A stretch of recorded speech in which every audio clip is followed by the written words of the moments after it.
안녕하세요.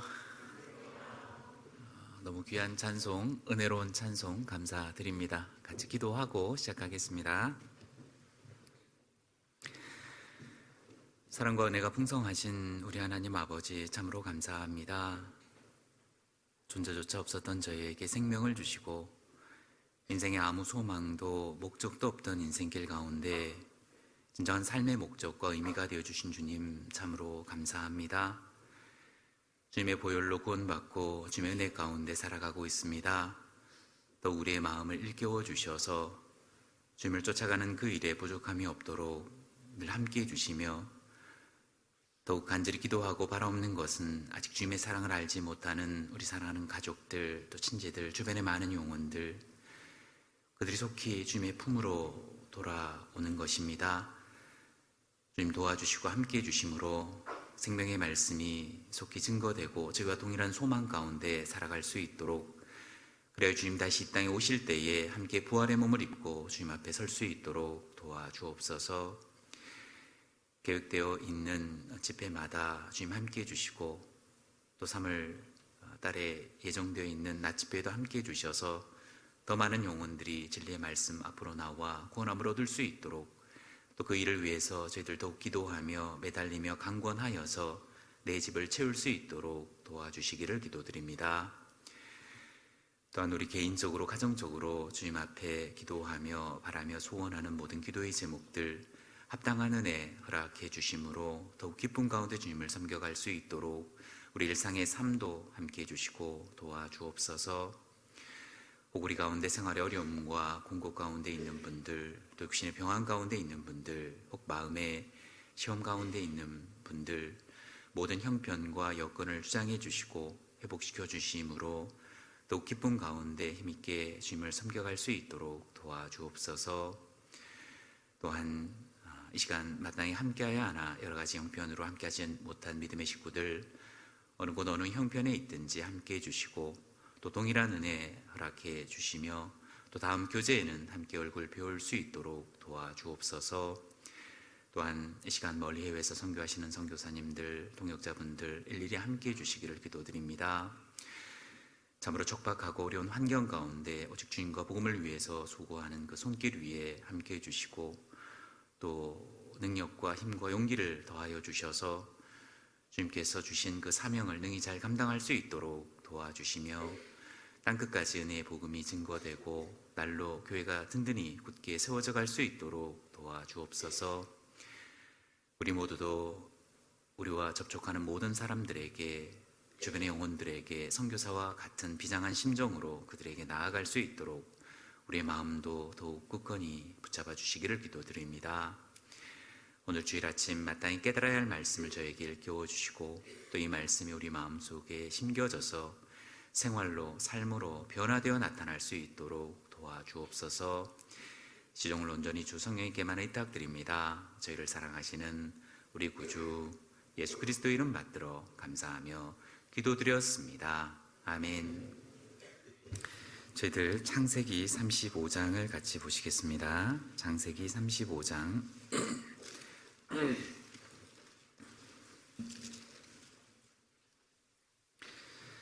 구약성경 52페이지 전으로 해서요. 창세기 35장 1절부터 7절까지 말씀, 창세기 35장 1절부터 7절까지 말씀,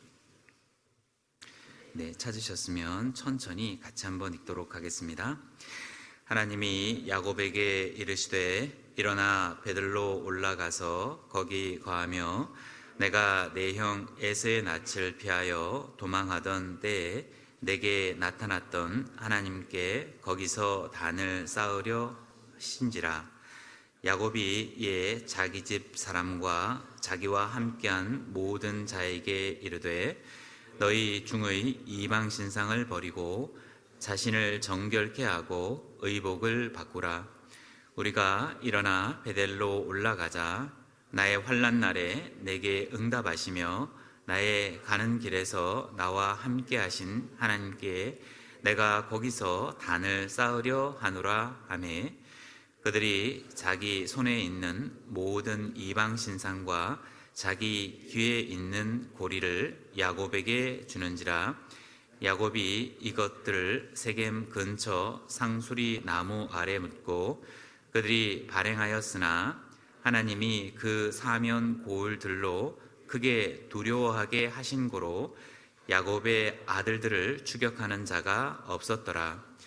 야곱과 그와 함께한 모든 사람이 가나안 땅 루스 곧 베델에 이르고 그가 거기서 단을 쌓고 그곳을 엘 베델이라 불렀으니 이는 그 형의 낯을 피할 때에 하나님이 그에게 거기서 나타나셨음이더라. 안녕하세요. 구미교회 식구분들 또 말씀으로 함께 교제하게 되어서 너무 반갑습니다. 또 이렇게 인사드리게 되어서 너무 반갑습니다. 디모데후서 4장 1절 이하에 하나님 앞과 산자와 죽은 자를 심판하실 그리스도 예수 앞에서 그의 나타나실 것과 그의 날을 두고 엄히 명하노니 너는 말씀을 전파하라. 때를 얻든지 못 얻든지 항상 힘쓰라. 범사의 오래 참음과 가르침으로 경책하며 경계하며 권하라 라는 말씀이 있습니다. 복음을 전하는 데 있어서 복음을 전하기 쉬운 때도 있고 또 그렇게 쉽지 않은 때도 있다고 할 수 있습니다. 그러나 때를 얻든지 못 얻든지 항상 힘쓰는 것이 너무 중요하다는 생각이 듭니다. 그때는 하나님의 주권 가운데 있기 때문에 우리는 우리 편에서 해야 할 일들을 최선을 다해서 노력하고 또 계속 강권하고 또 마음을 얻고 그런 노력들이 지속적으로 필요하다는 생각이 듭니다. 그러면 반드시 주님께서 역사해 주실 거라고 확신합니다. 오늘 같이 좀 생각해 보고자 하는 말씀은 이 창세기 35장의 말씀을 본문으로 해서 우리가 일어나 베델로 올라가자라는 제목으로 함께 말씀을 좀 상고해 보려고 합니다. 3절에 보시면 우리가 일어나 베델로 올라가자라는 말씀이 있잖아요. 이 말씀을 본문으로 해서 제목으로 해서 함께 말씀을 좀 상고해 보려고 합니다. 때로 우리가 인생의 잘못된 길을 걸어갈 때 다시 주님은 그 올바른 길로 정로로 돌아오게 하기 위하여 우리에게 징계를 주시기도 하고 고통과 어려움을 주시는 경우들이 있습니다. 요나서에 보면 요나가 하나님께서 말씀하시기를 아수르 니누에 가서 하나님의 심판과 회개의 메시지를 전하라 라고 이야기했을 때 이 요나는 그 말에 불순종하게 되었습니다. 그래서 욥바로 내려가게 되고 다시스로 가는 배를 타게 됐잖아요. 그때 하나님께서는 큰 대풍을 일으키고 결국은 그를 큰 물고기 뱃속에 들어가게 하는 징계를 허락하게 되었습니다. 그때 요나는 다시 뉘우치고 하나님의 명령하신 대로 아수르 니느웨에 가서 하나님의 메시지를 전하는 모습을 보게 됩니다. 이스라엘 민족의 역사 가운데서도 그와 같은 일이 계속 반복되는 모습을 볼 수 있습니다. 특히 사사시대 때 이스라엘 백성들이 하나님의 선민이었고 백성이었음에도 불구하고 하나님의 뜻 가운데 행하지 않았을 때 불순종의 길을 가고 우상 숭배에 빠지게 되었을 때 하나님께서는 주변에 있는 나라들을 일으켜서 그들을 압제하도록 허락하셨습니다. 고통 가운데 있던 이스라엘 백성들은 그들의 잘못을 회개하고 또 돌이키면 하나님께서 그들을 다시 회복시켜주는 모습을 보게 됩니다. 사사를 세우고 그 사사를 중심으로 회개 운동이 있게 되었고 그들을 다시 회복시켜주는 모습을 보게 됩니다. 그래서 하나님께서는 우리에게 때로 올바른 길로 가게 하기 위해서 우리에게 징계를 허락하시는 모습을 볼 수 있습니다. 사무엘하 7장 14절에도 사람 막대기와 인생 채찍으로 징계하시려니와 라는 표현이 있습니다. 그래서 주님 우리에게 징계를 때로 주는 때가 있습니다. 이 창세기 35장의 말씀도 마찬가지라고 할 수 있습니다. 야곱이 하나님의 뜻 가운데서 벗어나는 길을 걸어갈 때 하나님은 그 야곱과 그 가문에게 큰 징계를 허락하십니다. 그래서 다시 올바른 길로 다시 돌아오는 모습을 보게 되는데 그래서 어떤 이는 이렇게 이야기합니다. 이 고통에는 파워가 있다. 징계에는 파워가 있다. 내 힘으로는 잘 돌아오지 못하게 될 때 하나님은 때로는 고통과 징계를 허락하셔서 올바른 길로 돌아오게끔 하는 경우가 있다는 겁니다. 이 창세기 35장의 메시지도 그와 같다고 할 수 있어요. 우선 창세기 35장의 내용을 전반적으로 잘 이해하기 위해서 야곱의 전생애를 개략적으로 훑어볼 필요가 있다는 생각이 듭니다. 야곱은 자기가 태어나기 이전에 어머니 리브가의 태 속에서 이미 하나님께서 그의 운명을 먼저 말씀해 주셨어요. 창세기 25장 23절의 마지막 부분에 보면 큰 자는 어린 자를 섬기리라 라는 말씀을 주셨거든요. 이삭과 리브가의 태 속에 두 아이가 쌍둥이로 잉태가 되었습니다. 그때 주님은 말씀하시기를 큰 자가 어린 자를 섬기리라 라는 말씀을 해주셨습니다. 큰 자는 에서고 그 다음에 동생은 야곱이잖아요. 근데 큰 자가 에서가 동생 야곱을 섬길 것이다 라고 하는 메시지를 주셨습니다. 근데 어떤 분들은 이 메시지를 개인의 운명을 결정한 것이다 또는 어떤 예정을 한 것이다 라고 표현을 하면서 각 개인이 구원을 받는 부분도 예정된 것 아니냐라고 이야기하시면서 이 이야기를 꺼내는 경우가 있습니다. 그래서 한 사람이 구원을 받고 구원받지 않는 것은 그가 태어나기 이전에 이미 운명이 결정된 것이다, 이런 관점으로 이 말씀을 인용하는 경우가 있는데 그 말씀은 성경적으로 옳지 않습니다. 한 사람이 구원을 받고 구원받지 않는 것은 예정된 것이 아닙니다. 운명론적으로 그런 결정된 것이 아니라는 것을 알 수 있어요. 그렇다면 우리가 경험적으로도 알고 성경적으로도 그것은 맞지 않습니다. 그렇다면 큰 자가 어린 자를 섬기겠다라고 하는 것은 어떤 의미를 가지는 걸까? 그게 두 가지 의미가 있다고 생각이 됩니다. 첫 번째는 하나님께서 각 사람 또는 구속사의 역사를 이루실 때 첫 것은 배하고 둘째 것은 세우시겠다라고 하는 그 원리를 설명한 것이라고 말할 수 있어요. 두 번째는 에서와 야곱은 로마서 9장, 10장, 11장에서 이야기하고 있는 것처럼 이스라엘과 이방인의 관계, 즉 하나님께서 이 세상을 어떻게 통치하시는가, 하나님의 경륜을 설명하시는 것이라고 말할 수 있어요. 큰 자가 어린 자를 섬기겠다라고 하는 그 말이 첫 번째는 성경 전체로 첫 것은 배하고 둘째 것은 세우겠다라고 하는 원리가 있는데 그것에 대한 표현이라고 하는 것입니다. 성경은요, 가인은 패하고 아벨을 세우셨습니다. 이스마엘을 패하고 이삭을 세우셨습니다. 옛 언약을 패하고 새 언약을 주셨습니다. 그것은 무엇을 말하는 거냐면 첫 번째 아담은 패하시고 둘째 아담, 마지막 아담을 통해서 인류를 구원하시겠다라고 하는 원리를 우리에게 일깨워 주는 거라고 할 수 있어요. 이 본문을 창세기 35장을 실로 잠깐 꽂으시고요. 고린도전서 15장을 잠깐 보겠습니다. 고린도전서 15장 45절 고린도전서 15장 45절 신약성경 284페이지 45절 천천히 같이 한번 읽겠습니다. 기록된 바 첫사람 아담은 산영이 되었다함과 같이 마지막 아담은 살려주는 영이 되었나니.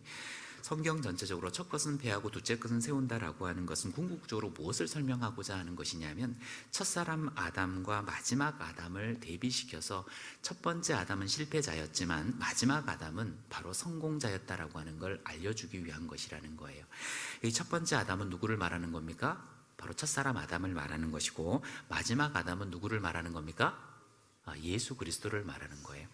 그래서 45절은 마지막 아담이라고 표현되어 있고 47절 하반부에 보면 둘째 사람, 둘째 아담으로 표현되어 있는데 이분이 바로 예수 그리스도시거든요. 45절에 보시면 기록된 바 첫사람 아담은 산영이 되었다 함과 같이, 자, 첫사람 아담, 인류조상 첫 번째 아담은 산영이 되었는데 결국은 죄를 범함으로 말미암아 그 하나님과의 교통이 끊어짐으로 말미암아 산영을 가지고 있었는데 어떻게 됐어요?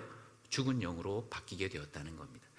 그러니까 산영이 되었는데도 불구하고 죄를 범함으로 죽은 영으로 바뀌었는데 마지막 아담은 모든 사람이 하나님과 인간 사이의 관계가 끊어짐으로 영이 죽은 상태에서 마지막 아담은 그 죽은 영혼을 다시 뭐요? 살리는 역할로 오셨다는 겁니다. 그래서 첫사람 아담이 실패했지만 둘째 아담, 마지막 아담은 우리를 살리고 구원하는 일을 하러 오셨다라고 하는, 첫사람은 패하고 둘째 사람, 마지막 아담이 우리를 구원하는 그 역사를 이루셨다라고 하는 것이죠. 그리고 큰 자는 어린 자를 섬기겠다라고 하는 그 표현, 에서는 야곱을 섬기겠다라고 하는 그 표현은 하나님의 경륜을 설명한다고 할 수 있어요. 이 경륜이라는 단어는 어떤 의미냐면 경영이라고 하는 표현을 쓰잖아요. 회사가 기업을 경영한다, 회사를 경영한다 이렇게 표현하기도 하는데, 국가를 어떤 측면에서 경영한다 이렇게도 표현을 하잖아요. 근데 경륜이라는 표현은 하나님 인류의 역사를 경영하는 것을 경륜이다 이렇게 표현합니다. 근데 하나님은 인류 역사를 어떻게 경영을 하시냐면 유대인과 이방인의 관계로 경영을 해 가신다는 거예요. 잘 아시는 것처럼 원래는 이스라엘 민족 유대인들이 하나님의 뜻을 알고 또 이방인들은 하나님을 모르는 상태에 있었지만 유대인만은 여호와 하나님이 유일신이라는 걸 알고 있었죠. 그럼에도 불구하고 안타깝게 말씀대로 오신 그 예수님을 유대인들이 배척하고 십자가 못 박아 죽여버리게 되었습니다. 그래서 유대인들이 하나님을 알 수 있는 그 기회가 이제는 유대인이 아니라 누구에게 넘어간 겁니까? 이방인에게 넘어가게 되는 겁니다. 그것이 바로 우리 시대, 은혜 시대, 교회 시대라고 말할 수 있습니다. 교회 시대, 이방인의 때라고 말할 수 있잖아요. 근데 로마서 11장에 말씀한 대로 이방인의 충만한 수가 차면 이제 이방인들은 구원을 받을 기회가 이제 마무리되고, 그리고 주님이 재림하시면 구원받은 그리스도인들, 교회가 휴거돼서 올라가게 됩니다. 그리고 이 세상은 7년 환란으로 들어가게 되는데, 이 7년 환란 때 다시 한번 구원을 받을 수 있는 기회가 주어지는 민족이 있습니다. 그 민족이 어느 민족입니까? 바로 유대민족이라고 말할 수 있잖아요. 그래서 하나님의 이 세상을 유대인과 이방인이라고 하는 관계 속에서 경영해 가시는 겁니다. 그런데 에서는 누구를 대표하는 거냐? 바로 유대민족을 대표한다고 할 수 있습니다. 야곱은 이방인들을 이야기한다고 말할 수 있습니다. 이 에서는 장자였죠. 그리고 원래는 축복을 받을 수 있는 기회가 있었습니다. 그러나 안타깝게도 이 에서가 장자의 명분을 팥죽 한 그릇에 팔아버렸던 것처럼 유대민족은 민족적으로 구약 성경도 있었고 선지자들도 있었고, 그리고 하나님을 직접 이적과 기적으로 수없이 체험했고 율법이 있었고, 그래서 하나님을 알 수 있고 또 하나님의 사랑을 깨달을 수 있는 기회가 주어졌음에도 불구하고 약속대로 오신 예수님을 헌신자까지 십자가에 못 박아 죽여버리게 되었던 겁니다. 그래서 그 기회가 이제 이방인에게 넘어왔던 것처럼 이 에서와 야곱은, 에서는 유대민족을 설명하는 것이고 이 야곱은 이방인의 그림자라고 로마서 9장과 10장과 11장에 이야기하고 있다라고 말할 수 있습니다. 어쨌든 이 에서 큰 자는 어린 자를 섬기겠다는 그 말씀대로 원래는 야곱에게 하나님의 축복이 준비되어 있었다는 것을 알 수 있어요. 그러나 안타깝게도 이 야곱은 그 때를 기다리지 못했습니다. 그래서 자기의 수단과 방법으로 아버지의 축복을 얻어내야 되겠다라고 생각을 한 거죠. 형이 음식을 해서 아버지의 축복을 얻기 위해서 준비하는 그 과정 가운데 어머니 리브가와 함께 사실 아버지를 속이러 이제 어머니의 이야기를 듣고 이 야곱이 아버지를 속이러 이제 속여서 축복을 얻기 위해서 아버지에게 들어가게 되잖아요. 그래서 이 형 에서는 털 사람이었습니다. 그런데 야곱은 털 사람이 아니라 맨들맨들한 사람이기 때문에 혹시 들어가면 아버지가 알 수 있겠다라는 생각이 있어서 두려워서 이 염소 새끼 가죽을 가지고 손과 목에 매끈매끈한 부분을 다 붙였잖아요. 그리고 아버지에게 나아갔습니다. 아버지에게 나아갔을 때 아버지가 이렇게 이야기를 하잖아요. 창세기 27장 22절에 음성은 야곱의 음성이나 손은 에서의 손이로구나 라고 이야기하면서, 음성을 보니까 동생 야곱의 음성인데 손은 에서의 손이구나 라고 이야기를 하면서 그 야곱에게 축복을 허락하게 되었습니다. 축복이 다 끝난 다음에 형이 이제 들어오게 된 거예요. 아버지의 축복이 이미 끝났다라는 소식을 알고 너무너무 화가 난 거죠. 그래서 이 동생 야곱을 죽이려고 하게 되었던 겁니다. 형 에서와 야곱이 크게 싸움이 일어났고 살인사건이 있을 수도 있겠다는 생각이 들어서 이 외삼촌, 그 어머니 리브가는 외삼촌 집 라반의 집으로 도망을 가라고 이제 이렇게 이야기를 하는 겁니다. 한 날 이 두 아들을 이럴 수는 없다라고 생각을 해서 이제 급히 도망을 가라고 이야기를 했습니다. 이 야곱은 형이 자기를 죽일 수도 있겠다는 생각이 들어서 너무나 급히 도망을 가게 됩니다. 그래서 브엘세바를 떠나서 베델을 지나 이제 바단 아람 하란이라는 곳으로 급히 도망을 이제 가게 되는데 한달음에 베델이라고 하는 곳까지 달려가게 되었습니다. 베델이라고 하는 곳에 도착을 했을 때 그곳에는 그리고 너무 이제 밤이 깊고 이제 피곤했던 거죠. 그리고 혈혈단신으로 그 광야 길을 달려갔다고 할 수 있습니다. 그는 그곳에 도착했을 때 너무 외롭고 쓸쓸했습니다. 어찌 보면 두려움이 있었고 또 앞으로의 미래가 어떻게 펼쳐질지 불안한 마음도 있었다고 말할 수 있습니다. 그리고 너무나 무섭고 두렵고 앞길이 막막해서 그리고 또 피곤하고 해서 이 돌베개를 베고 이제 잠을 자게 되었던 거죠. 차니스를 맞으면서 쓸쓸한 모습으로 깊이 이제 잠을 자게 되었습니다. 그런데 깊이 잠을 자는 상황 가운데서 그가 꿈을 꾸게 돼요. 어떤 꿈을 꾸게 되느냐 하면 하늘에서 사닥다리가 내려오는 거예요. 그래서 그 사닥다리가 하늘로부터 자기가 자고 있는 그 바닥까지 내려오게 되는 겁니다. 그리고 사닥다리가 있는 그 위에 하나님의 사자가 오르락내리락 하는 모습을 보게 돼요. 그러면서 음성이 들리는데 나는 아브라함의 하나님, 이삭의 하나님이라고 이야기하면서 이 야곱에게 꿈 가운데 축복을 하게 되는 겁니다. 이 땅을 너와 너희 후손들에게 주겠다. 그리고 이 땅의 후손들이 너를 통해서 축복을 받게 될 것이다. 그리고 네가 지금 두려워하고 앞으로의 미래가 막막하지만 네가 어디로 가든지 어떤 상황에 있든지 내가 너를 보호하고 너와 함께 하겠다. 그리고 너는 이곳으로 다시 돌아오게끔 내가 허락하겠다. 이렇게 이야기를 하는 겁니다. 꿈속에서 그 이야기를 듣고 들었던 이 야곱은 깜짝 놀랐어요. 그리고 이렇게 잠이 깨면서 이렇게 이야기를 하는 거죠. 여호와께서 과연 여기 계시거늘 내가 알지 못했도다. 두렵도다 이곳이요 다른 것이 아니라 이는 하나님의 전이요 하늘의 문이로다 라고 선포를 하게 됩니다. 그리고 자기가 돌베개를 하고 있던 그 돌을 세워서 거기 기름을 붓고 이름을 명명하기를 베델이라 이렇게 이름을 명명하게 되죠. 이 베델이라는 뜻은 바로 하나님의 집이다라는 뜻을 이야기하고 있습니다. 자, 그 이야기의 내용이 이제 창세기 28장에 나오거든요. 28장을 잠깐 보겠습니다. 35장에도 시를 좀 끼워두시고 시리 혹시 하나 더 있으시면 28장에도 시를 좀 끼워두시면 좋겠습니다. 창세기 28장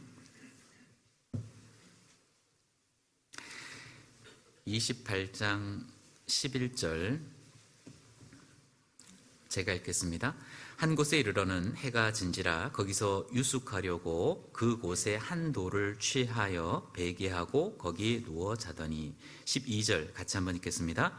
꿈에 본즉 사닥다리가 땅 위에 섰는데 그 꼭대기가 하늘에 닿았고 또 본즉 하나님의 사자가 그 위에서 오르락 내리락 하고 여기에 야곱이 너무 피곤한 나머지 베델이라고 하는 곳에 도착해서 깊이 잠을 자고 있는데 사닥다리가 내려온 거예요. 꿈에 본즉 사닥다리가 땅 위에 섰는데 그 꼭대기가 하늘에 닿았고 본즉 하나님의 사자가 그 위에 오르락 내리락 하는 모습을 본 거예요. 자, 사닥다리가 하늘로부터 땅에까지 내려왔고 사닥다리 위에 하나님의 사자가 오르락 내리락 하는 것을 봤어요. 자, 본문의 내용과는 직접적인 관계는 없지만 이 내용은 너무 중요한 말씀입니다. 이것이 무엇을 말하는 걸까? 예수님께서 또 이렇게 설명하시는 부분을 통해서 확실히 알 수 있습니다. 자, 요한복음 1장을 잠깐 보겠습니다. 요한복음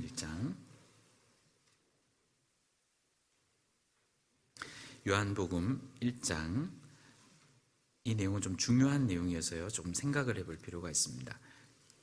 요한복음 1장 51절 요한복음 1장 51절 천천히 같이 한번 읽도록 하겠습니다.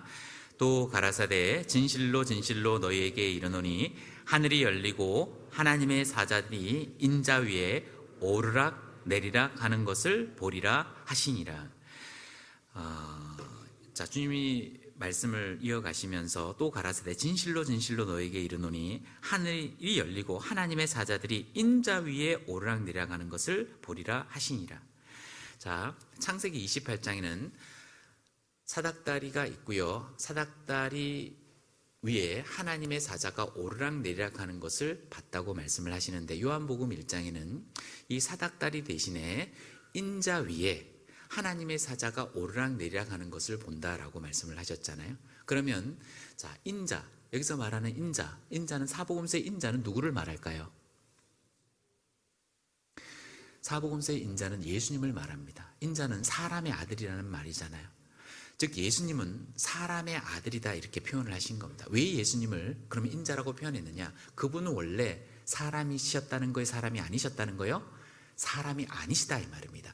천지를 창조한 창조주 하나님, 신성을 가지신 하나님이신데 하나님이 사람의 육신으로 오셨다라고 하는 걸 강조하기 위해서 인자라고 표현을 하고 있는 거예요. 그래서 이 사복음서의 인자는 바로 예수님을 말하는 건데, 자, 창세기 28장에는 사닥다리 위에 하나님의 사자가 오르락내리락 한다고 이야기했고, 요한복음 1장에는 어디 위에? 인자 위에 하나님의 사자가 오르락내리락하고 있다라고 이야기를 하고 있는 거예요. 그러면 인자는 결국은 뭐라는 거예요? 사닥다리다 이 말이에요. 사닥다리가 인자라고 표현되어 있는 거야. 그래서 여기에 하나님의 사자들이 인자 위에 오르락내리락 하잖아요. 근데 인자는 결국은 뭐예요? 사닥다리다 이 말이에요. 여러분들 사닥다리가 무엇입니까? 사닥다리는 사다리를 말하는 거예요. 사다리는 웅덩이가 있습니다. 웅덩이가 있으면 자, 웅덩이를 건널 수 없잖아요. 그러면 사다리를 건너면 건너갈 수 있는 거예요. 높은 곳으로 올라가야 되는데 올라갈 때 내 힘으로는 올라갈 수 없는데 사닥다리를 놓으면 올라갈 수 있어요, 없어요? 있습니다.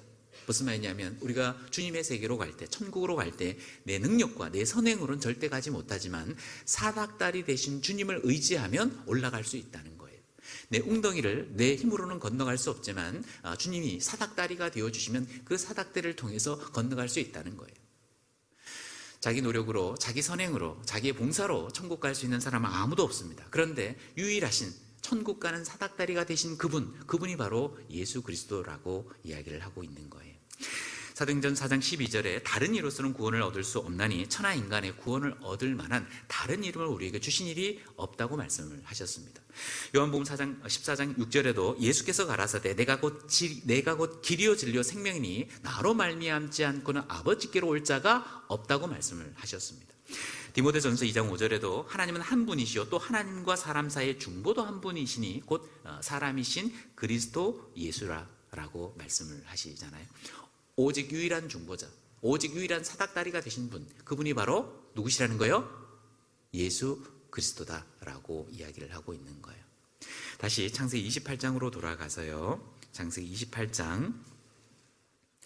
그래서 사닥다리가 내려왔고 사닥다리 위에 하나님의 사자가 오르락내리락 하는 것을 봤어요. 그리고 13절부터 15절까지 말씀드렸던 축복을 주시게 되는 겁니다.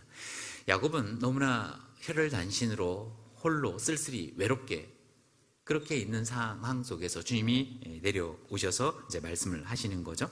그래서 13절 하반부에는 제일 마지막에 13절에는 이렇게 이야기를 하시는 겁니다. 13절을 같이 한번 읽겠습니다. 또 본즉 여호와께서 그 위에 서서 가라사대 나는 여호와니 나의 조부 아브라함의 하나님이요 이삭의 하나님이라. 너 누운 땅을 내가 너와 내 자손에게 주리라. 주님이 나타나셔서 하시는 말씀이 나는 여호와니 너의 조부 아브라함의 하나님이요 이삭의 하나님이다. 아브라함의 하나님이 되었고 이삭의 하나님이 되셨던 그 하나님이 바로 나다. 그러면서 너에게 나타나서 이제 주님이 나타나시면서 하신 말씀이 너희 누운 땅을 너와 네 자손에게 줄 것이다. 그리고 14절 하반부에 보면 이 땅의 모든 족속이 너와 네 자손을 인하여 복을 받을 것이다.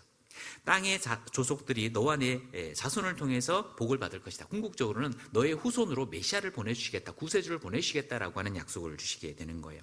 그리고 15절 하반부에는 이 땅으로 다시 너를 돌아오게 할지라. 내가 내게 허락한 것이 다 이루기까지 15절 제일 마지막 부분에 너를 떠나지 아니하리라 하신지라. 야곱은 너무나 두려워서 미래가 불안함에도 불구하고 주님께서는 너를 떠나지 않을 것이고 너를 인도해서 다시 이 땅으로 돌아오게 할 것이다 라고 하는 축복을 준 거예요. 그러니까 야곱이 그 꿈을 꾸다가 깜짝 놀랐어요. 그래서 일어나게 된 거죠. 그러면서 16절, 17절 이렇게 이야기를 하는 겁니다. 같이 한번 읽겠습니다. 야곱이 잠이 깨어 가라되 여호와께서 과연 여기 계시거늘 내가 알지 못하였도다. 이에 두려워하여 가로되 두렵도다. 이곳이요 다른 것이 아니라 이는 하나님의 전이요 이는 하늘의 문이로다 하고, 자신은 지금 홀로 외롭게 베델에서 지금 잠을 자고 있는데 주인이 나와 함께 하시는 것에 대한 두려움이 있었고 불안함이 있었고 의심도 있었을지 모릅니다. 근데 주님이 나타나셔서 그에게 축복을 주시니까 이렇게 고백을 하게 되는 겁니다. 여호와께서 과연 여기 계시거늘 내가 알지 못했도다. 두렵도다. 이것이요 다른 것이 아니라 이는 하늘의 전이요 하늘의 문이로다 라고 하면서 자기가 돌베개하고 있던 그 돌을 세워서 기름을 붓게 되는 겁니다. 그리고 그 이름을 베델이라고 명명을 하게 되는 거죠. 그러면서 20절부터 22절에는 주님께서 나에게 약속하셨던 그 약속대로 나에게 임해 주신다면 나는 주님께 이와 같은 서원을 행하겠습니다. 서원을 하고 이렇게 갚겠습니다라고 이야기를 해요.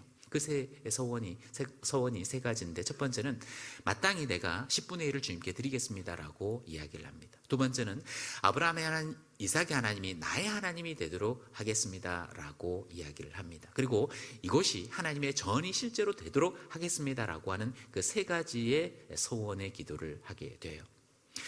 주님의 임재를 경험하고 그 약속을 받았던 야곱은 계획대로 이제 그 약속을 받은 다음에 외삼촌집 라반의 집에 도착을 하게 되잖아요. 외삼촌집 라반의 집에 도착을 했습니다. 그런데 도착을 하자마자 그의 눈에 들어왔던 사람이 있었습니다. 그것은 바로 라반의 딸 라헬이었습니다. 라헬을 보고 첫눈에 반하게 되었어요. 그래서 이 라헬을 나에게 달라, 결혼을 하고 싶다고 이야기를 했죠. 외삼촌 라반이 생각을 했습니다. 다른 사람에게 주는 것보다는 야곱에게 주는 것이 좋겠다라는 생각을 하게 되었습니다. 그리고 다만 너는 아무것도 없이 빈털터리로 왔기 때문에 그러면 결혼을 하려면 지참금이 필요하지 않냐. 그런데 아무것도 없으니까 7년 동안 무료 봉사를 해라. 그러면 내가 라헬을 주겠다고 이야기를 했습니다. 좋습니다. 7년 동안 무료 봉사하겠습니다. 그런데 라헬을 사모하는 마음이 컸던 그 야곱의 입장에서는 그 7년 봉사하는 것이 너무너무 어렵지 않고 시간이 금방 갔습니다. 그래서 7년을 어떻게 여겼다고요? 수일처럼 여겼습니다. 그리고 7년이 지났습니다. 약속했던 그 날이 되었고 이제 결혼을 하게 되었습니다. 근데 초야를 보내게 되고 다음날 아침에 일어났는데, 아침에 일어나 보니까 라헬이 들어온 것이 아니라 누가 들어왔어요? 그 언니 레아가 들어온 거예요. 깜짝 놀랐습니다. 아니, 외삼촌, 내삼촌, 대체 이것이 어떻게 된 일입니까? 원래 라헬을 주기로 하지 않으셨습니까? 라헬이 들어와야 되는데 어떻게 레아가 들어올 수 있겠습니까? 그러니까 이 라반이 이렇게 이야기를 하는 겁니다. 우리 지역에서는 형보다 아우가 먼저 시집가는 경우가 없다. 만약에 아우를 취하려면 형도 취해야 된다. 그 언니도 취해야 된다. 이렇게 이야기를 하는 겁니다. 야곱의 입장에서는 어쩔 수 없었다고 할 수 있습니다. 좋습니다. 그렇게 하겠습니다. 다만 라헬을 위해서 7년 봉사했던 것처럼 레아를 위해서도 7년을 봉사해야 된다. 그래서 14년의 봉사의 시간이 지났습니다. 무료 봉사가 이제 14년이나 지나가게 된 거예요. 14년이 지난 다음에 야곱은 외삼촌, 이제 나는 고향으로 돌아가야 되겠습니다 라고 이야기를 한 거예요. 그런데 외삼촌 라반이 그것을 허락할까요, 안 할까요? 허락하지 않습니다. 왜 허락하지 않느냐 하면 외삼촌 집이 어느 날부터 부유하기 시작한 겁니다. 짐승을 낳는데 순풍순풍 다 낳고 죽는 짐승이 한 마리도 없는 거예요. 그러면서 자기 집안 가세가 훨씬 더 커진다는 것을 알게 됐습니다. 그런데 야곱은, 이 라반은 언제부터 그것이 이루어졌는가? 자기 집에 누가 들어오기 시작했을 때부터? 야곱이 자기 집안에 들어오기 시작했을 때부터 자기의 가산이 훨씬 더 늘어난다는 것을 알게 되었어요. 그리고 그 배후에 누가 그 일을 하고 있는지를 깨닫게 됩니다. 그 배후에 누가 계셨던 거예요? 하나님이 계신 것을 깨닫게 됩니다. 하나님께서 정말 보호하셨구나. 창세기 28장에 야곱에게 주님이 나타나셔서 약속해 주셨던 것처럼 네가 어디로 가든지 너와 함께하고 너를 보호해주고 인도해주겠다 라고 했던 그 말씀대로 야곱이 가는 그 길 가운데 주님이 함께 하셔서 그 집에 축복이 있게 되는 겁니다. 그러니까 이 라반의 입장에서는 떠나보내지 않으려고 하는 거예요. 그런데 이 야곱이 생각을 하기를 이렇게 이제 외삼촌에게 이야기를 하는 겁니다. 아니, 외삼촌, 내가 이 집안에 와서 또 하나님의 도우심으로 이렇게 가산이 늘어나게 되는데, 그래서 외삼촌 집은 이렇게 부자가 되어가고 또 집안이 더 굳게 세워지고 있지 않습니까? 그런데 나는 라헬과 레아와 그리고 자녀들도 있게 되고 그리고 가족들도 이렇게 많아지게 되는데 나는 언제 우리 집을 세운단 말입니까? 라고 이야기를 하는 거예요. 그러면서 좋다, 그러면 이제 약조를 하자 해서 두 사람 간에 이 약조가 체결됩니다. 어떤 약조가 체결이 되냐면, 앞으로 만약에 짐승을 낳는데 단색으로 나오면 외삼촌 라반의 집에 라반의 것으로 하겠습니다. 반면에 새끼를 낳는데 알록달록한 것이 나오거나 점박이가 나오면 이제부터는 야곱의 소유로 했으면 합니다. 나의 소유로 했으면 좋겠습니다. 라고 이야기를 하게 돼요. 그런데 이 라반이 그 이야기를 들었을 때 옳거니 하는 생각이 들었습니다. 무슨 말이냐면, 우리가 짐승을 키워보면 단색깔로 나오는 것이 많이 있을까요? 알록달록한 것이 나오는 것이 많이 있을까요? 단색으로 나오는 것이 훨씬 많이 있습니다. 유전학적으로도 우성이 단색으로 나오는 거예요. 그러니까 누렁이 색깔로 나온다든지 검은색으로 나온다든지 그렇게 단색으로 나오는 것이 많지, 점박이가 된다든지 알록달록한 것이 나온다든지 그런 경우는 열성이기 때문에 실제로 많지 않습니다. 근데 놀라운 일이 벌어진 거예요. 약조를 체결한 다음부터 새끼를 낳는데 어떤 것들이 많이 나온다는 거예요? 알록달록한 것이 많이 나오는 거예요. 점박이가 많이 나오는 거예요. 물론 자기 수단 방법으로 했지만 사실 그렇게 한다고 되는 것이 아니라 하나님의 개입이 있었던 거죠. 그러니까 이 시간이 지나면서 점점 이제 색깔이 달라지니까 이제 누구의 소유인지 구별이 되지 않습니까? 근데 라반의 입장에서 보면 자기의 소유는 늘지 않는데 결국 누구의 소유가 계속 늘어나는 거예요? 야곱의 소유가 점점 늘어나게 되는 겁니다. 그러면서 시간이 6년이 지났습니다. 그러니까 이제는 자연스럽게 이제 분리가 돼야 되겠다라는 생각을 하게 되었던 겁니다. 그래서 20년이 시간이 지난 다음에 이 야곱은 다시 이제 고향으로 돌아올 수 있게 되었습니다. 근데 20년의 시간이 지났던 거죠. 자, 라헬과 레아를 통해서 14년의 시간이 지났고 또 6년 동안에 기다리는 또 하나의 시간이 있었습니다. 그리고 20년의 시간이 지나고 다시 고향으로 돌아가려고 하는 입장에 있었어요. 그런데 20년이 지나고 고향으로 돌아가려고 했지만 이 야곱의 입장에서는 마음에 아직도 해결되지 않는 문제가 있었습니다. 그 문제가 무엇이냐? 그가 왜 20년 전에 외삼촌 집 라반의 집으로 급하게 도망을 가게 되었을까? 결국 누가 자기를 죽이려고 했던 거예요? 형 에서가 자기를 죽이려고 했기 때문에 도망을 가게 된 거잖아요. 그런데 아직도 20년이 지나고 고향으로 돌아가려고 했지만 아직도 형과의 문제가 해결이 됐어요, 안 됐어요?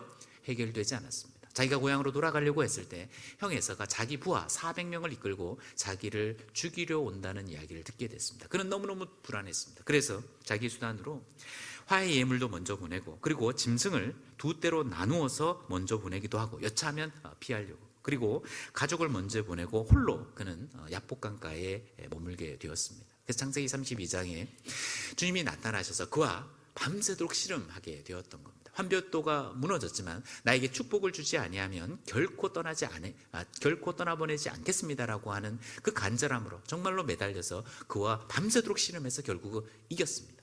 물론 주님이 져주신 거라고 할 수 있겠죠. 어쨌든 그 씨름에서 간절한 기도에 응답을 받고 결국은 하나님께서 그 에서의 마음을 바꾸어 주신 거예요. 원래는 그 에서가 자기를 죽이려고 왔는데 그 기도의 응답을 받아서 주님께서 그 형의 마음을 바꾸어 주셔서 극적인 화해가 이루어진 겁니다. 그러니까 그 문제도 원만하게 해결됐다는 것을 알 수 있습니다. 자, 그러면 20년의 시간이 지나는 가운데 그는 일가를 이루고 또 부유하게 되었고 그 마음속에 20년간이나 자기의 마음을 짓눌렀던 형과의 문제도 이미 다 해결이 이제 됐어요, 안 됐어요? 됐어요. 그러면 그 약속했고 또 하나님께 소원을 했던 그 베델로 가야 됨에도 불구하고 이 야곱은 거기에 가지 않고 어디에 머물게 되느냐? 세겜 땅에 머물게 됩니다. 세겜에. 창세기 33장을 잠깐 보겠습니다. 창세기 33장 18절 50페이지 창세기 33장 18절 같이 한번 읽겠습니다. 야곱이 밧단 아람에서부터 평안히 가나안 땅 세겜 성에 이르러 성 앞에 그 장막을 치고. 자, 야곱이 밧단 아람에서 평안히 가나안 땅에 들어왔어요. 그러면 그 가나안 땅으로 들어왔을 때 바로 베델로 갔어야 되는데 세겜성에 이르러서 거기에서 장막을 쳤어요. 그리고 19절을 그 장막 친 세겜의 아비 하몰의 아들들의 손에서 그 은 100개로 사고 그 밭을 그 값을 주고 샀던 겁니다. 왜 야곱은 베델로 가지 않고 세겜에 머물게 되었을까? 그 시대의 상황을 뒤돌아보면 세겜 땅은 상대적으로 비옥한 땅이었고 또 문명과 상업이 발달한 땅이었습니다. 그래서 베델은 아직도 척박한 땅이었음에도 불구하고 이 세겜은 상업과 무역 그리고 문명이 발전한 곳이었기 때문에 거기에서 나름대로 야곱은 머물면서 사업을 해야 되겠다라고 생각을 했던 것 같아요. 그래서 땅을 사서 사업을 생각을 했습니다. 동시에 이런 생각이 있었을지도 모릅니다.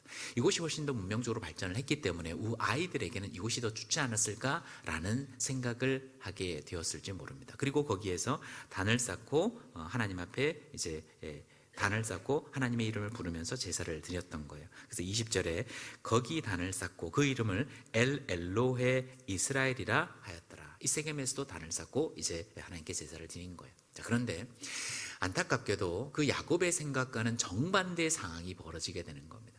이 창세기 34장에 그 딸 디나가 세겜성에 있는 하몰의 아들 추장 세겜에게 겁간을 당하게 돼요. 세겜이라는 땅의 이름도 동네 이름도 세겜이었고 하몰의 아들 추장 이름도 세겜입니다. 그 세겜에 의해서 이제 강간을 당하게 되었던 겁니다. 그러면서 이 세겜이 말하기를 이 디나를 나에게 달라고 이야기했습니다. 이 야곱과 야곱의 아들들을 찾아왔는데 그들은 이렇게 이야기했습니다.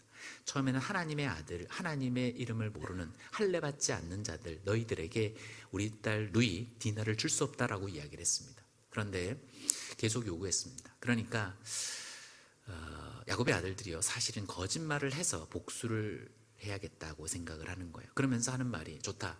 우리 딸 디나를 너에게 주겠다. 누이 디나를 너에게 주겠다. 반면에 약조를 해야 되겠다. 할례를 받지 않으면 안 되기 때문에 이 세겜성 모든 남자들이 할례를 행한다면 그 조건으로 이 디나를 주겠다. 이렇게 이야기를 한 겁니다. 사실 그것은 거짓말이었습니다. 세겜성 모든 남자들이 이제 할례를 행하게 되었잖아요. 그 행하는 그 틈을 타서 할례는 포경 수술을 말하는 거잖아요. 그러니까 포경 수술을 하니까 그때 당시에 의료가 그렇게 발전된 것이 아니었기 때문에 포경 수술을 하면 지금도 포경 수술을 하면 며칠 움직이기가 힘들잖아요. 그때 당시엔 더 했을 거라고 생각할 수 있습니다.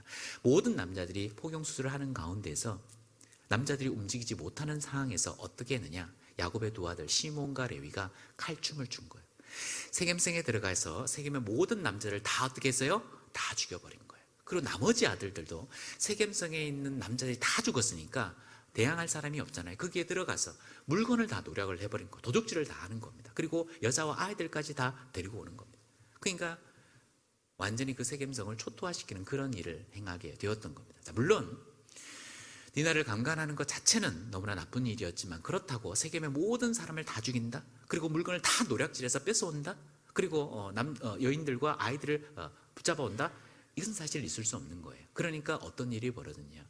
그 세겜성에 있는 주변에 있는 가나안 족속들이 다 일어나서 야곱과 그 가족들을 죽여야 되겠다, 멸문주화 시켜야 되겠다라고 일어서게 되었던 겁니다. 창세기 34장 30절을 잠깐 보겠습니다. 30절 25절부터 보겠습니다. 25절 제3일에 미쳐 그들이 고통할 때 야곱의 두 아들 디나의 오라비 시몬과 레위가 각기 칼을 가지고 가서 부지 중에 성을 음습하여 그 모든 남자를 죽이고 시몬과 레위가 세겜성에 있는 모든 난들을 다 죽여버렸어요. 그리고 27절 야곱의 여러 아들이라고 하는 것은 시몬과 레위를 제외한 나머지 야곱의 아들들을 말하는 겁니다. 여러 아들이 그 시체 있는 성으로, 남자들이 다 죽었으니까 시체 있는 세겜성으로 들어가서 노략을 하였어요. 노략질을 했어요. 이에 그들이 그 누이를 더럽힌 영고라. 그들이 양과 소와 나귀와 그 성에 있는 것과 덜에 있는 것과, 자 29절 같이 한번 읽겠습니다. 그 모든 재물을 빼앗으며 그 자녀와 아내들을 사로잡고 집 속의 물건을 다 노략한지라.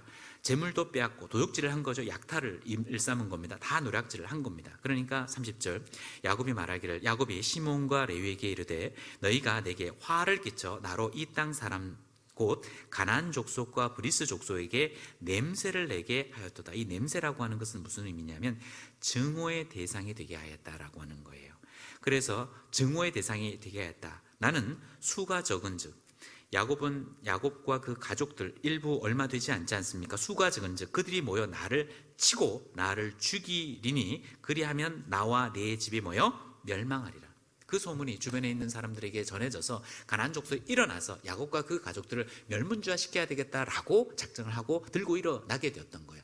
그때 주님이 나타나신 거예요. 그러면서 야곱에게 말하기를 어디로 올라가라는 거예요? 베델로 올라가라 라고 말씀을 하시는 겁니다. 그래서 35절에 하나님이 야곱에게 이르시되 일어나 모여 베델로 올라가서 거기 거하며 내가 내 형 에서의 낯을 피하여 도망하던 때에 내게 나타났던 하나님께 거기서 단을 쌓으라 하신지라. 창세기 28절에 형의 낯을 피해서 도망하던 그때 주님이 나타나셔서 너에게 축복을 주시고 약속했던 그곳으로 다시 올라가서 거기서 단을 쌓아라 이렇게 얘기를 하는 거예요. 2절 야곱이 이에 자기 집 사람과 자기와 함께한 모든 자에게 이르되 너희 중에 이방 신상을 버리고 자기를 깨끗게 하고 정결케 하고 의복을 바꾸라. 3절 같이 한번 읽겠습니다. 우리가 일어나 베델로 올라가자. 나의 환난 날에 내게 응답하시며 나의 가는 길에서 나와 함께 하신 하나님께 내가 거기서 단을 쌓으려 하노라 하매. 여기에 머물지 말고 이제는 베델로 올라가자. 거기서 단을 쌓자 라고 이야기를 하는 겁니다. 그리고 4절 그들이 자기 손에 있는 모든 이방 신상과, 그러니까 이 세겜에 머물고 있을 때 야곱의 집안에게 사실 우상이 그들도 잘 모르는 사이에 우상 숭배에 빠지게 되었고 그들의 문화가 그들 속에 들어왔다는 것을 알 수 있어요. 그래서 이방 신상과 자기 귀에 있는 고리, 이 자기 귀에 있는 귀고리는 미용을 위한 귀고리가 아니라 여기는 주술적인 의미로 그래서 사용했던 귀고리를 말하는 거예요. 자기 귀에 있는 고리를 야곱에게 주는지라. 그리고 야곱이 그것들을 세겜 근처 상수리 나무 아래 완전히 묻었어요. 그리고 출발을 했습니다. 5절 그들이 출발하였으나 베델로 출발하였으나 하나님이 그 사면 고울들로 크게 두려워하게 하신 고로 야곱의 아들들을 추격하는 자가 없었더라. 자, 원래는 가나안 족속들이 들고 일어나서 야곱의 집안을 다 멸절해야 되겠다고 생각을 했는데 하나님께 두렵게 하시는 마음을 그들에게 주어서 추격하는 사람이 없었다는 겁니다. 그래서 베델로 잘 도착하게 되었던 거죠. 6절 야곱과 그와 함께 한 모든 사람이 가나안 땅 루스 곧 베델에 이르렀어요. 그리고 거기에서 단을 쌓았어요. 7절 같이 한번 읽겠습니다. 그가 거기서 단을 쌓고 그곳을 엘 베델이라 불렀으니 이는 그 형의 낯을 피할 때에 하나님이 그에게 거기서 나타나셨음이더라. 자, 세겜에서의 단을 쌓았는데 그곳에서의 단을 하나님이 받아주시지 않고 다시 베델에서 단을 쌓으라고 말씀을 하셨잖아요. 그래서 베델에서 단을 쌓고 그 이름을 엘 베델이다. 자, 베델의 하나님이라는 의미로 하나님의 집에 하나님 풀었으면 그렇게 되는 거죠. 그래서 엘 베델이라고 명명을 하고 그리고 거기에 단을 쌓게 된 겁니다. 그리고 9절부터 13절까지는 아까 창세기 28장에 축복 주셨던 그 축복의 메시지를 다시 한번 언급을 해주시는 모습을 볼 수 있습니다. 이것이 금방 말씀드렸던 것이 이 베델로 올라가자라고 하는 그 말씀의 전반적인 스토리라고 말할 수 있거든요. 자, 여기서 우리가 몇 가지 좀 교훈을 좀 받고 싶습니다. 주님께서 세겜 땅에 있던 그 야곱에게 베델로 올라가라고 말씀을 하셨잖아요. 그래서 그 말씀대로 베델로 올라가서 거기서 단을 쌓고 그 이름을 엘 베델이라 명명을 하고 다시 축복을 받는 모습을 볼 수 있거든요. 그러면 베델로 올라가자라고 하는 의미가 어떤 의미일 거냐라고 하는 겁니다. 자, 우리가 일어나 베델로 올라가자라고 했을 때 그 베델로 올라가자라고 하는 첫 번째 의미는 무엇일까? 그 첫 번째 의미는 머리로만 알던 주님을 직접 체험하는 곳으로, 체험의 신앙의 자리로 올라가라고 하는 의미가 있습니다. 체험의 신앙의 자리로 올라가라고 주님이 명령하신 겁니다. 자, 여기에 창세기 35장에 보면요, 1절을 잠깐 보세요. 1절 하나님이 야곱에게 이르시되 일어나 베델로 올라가서 거기 거하며 내가 내 영 에서의 낯을 피하여 도망하던 때에 내게 나타났던 하나님께 거기서 단을 쌓으라 하신지라. 도망하던 때에 내게 나타났던, 여기 밑줄 한 거 보십시오. 도망하던 때에 내게 나타났던, 즉 그래서 주님을 발견했던 그 자리로 올라가라는 거예요. 3절도 보시면요, 우리가 일어나 베델로 올라가자. 나의 환난 날에 내게 응답하시며. 자, 나의 환난 날에 내게 응답하시며, 거기 밑줄 한 거 보십시오. 환난 날에 주님의 응답을 받았던 그 자리로 올라가라는 거예요. 자, 개인적으로 야곱이 주님을 직접 체험했던 그 자리는 언제였냐? 그것은 바로 창세기 28장에 나왔던 그 베델이라는 것입니다. 자, 시간대로 이렇게 쭉 계산을 해보면요, 야곱은 그 할아버지 아브라함과도 오래 살았고 그 아버지와는 더 오래 살았었습니다. 무슨 말이냐면, 보엘세바 땅에 살 때에 베델로 가기 전에는 할아버지와도 오래 살았고 그 아버지와는 더 오래 실질적으로 살았거든요. 자, 그런데 그 살면서 당연히 아브라함의 하나님, 이삭의 하나님에 대해서 수없이 많이 들었었을까요? 안 들었었을까요? 당연히 너무 많이 들었죠. 자기 야곱의 입장에서 할아버지가 아브라함이에요. 그의 아버지가 이삭이지 않습니까? 할아버지 아브라함을 통해서 하나님께서 아브라함에게 어떻게 역사하셨는지에 대한 인생 스토리를 여러 차례 많이 들었을까요? 안 들었을까요? 너무 많이 들었겠죠. 나는 갈대아우르에 살았는데 하나님께서 임재하셔서 너는 본토 친척 아비 집을 떠나 내가 내게 지시할 땅으로 가라. 내가 너로 큰 민족을 이루고 내게 복을 주어 내 이름을 창대케 하리니 너는 복의 근원이 될지니라 하면서 그 약속의 말씀을 듣고 가나안 땅에 와서 그 어떤 인생을 살았는지 수없이 많이 아마 야곱에게 이야기를 해줬을 겁니다. 그 아버지 이삭도 마찬가지입니다. 이삭의 하나님에 대해서 어떻게 역사하셨는지를 수없이 이야기를 해줬을 겁니다. 이방 민족들이 우물을 봤는데 계속 그것을 점령하고 있었다. 그러나 내가 그들과 대항하지 않고 계속 순종함으로 그 우물을 바꿨는데 결국은 주님께서 더 큰 축복으로 함께 하셨다라고 하는, 그리고 어머니 리브가의 결혼에 대한 이야기도 분명히 여러 차례 이야기를 해줬을 겁니다. 그러니까 이 야곱의 입장에서는 정말 여호와 하나님께서 우리 할아버지와 함께 하셨구나, 그리고 아버지와 함께 하셨구나 라고 하는 이야기를 수없이 많이 귀로 들었을 겁니다. 그러나 나의 하나님이 되는 것은 결국은 이 창세기 28장의 베델에 와서 직접 체험하게 됐다는 겁니다.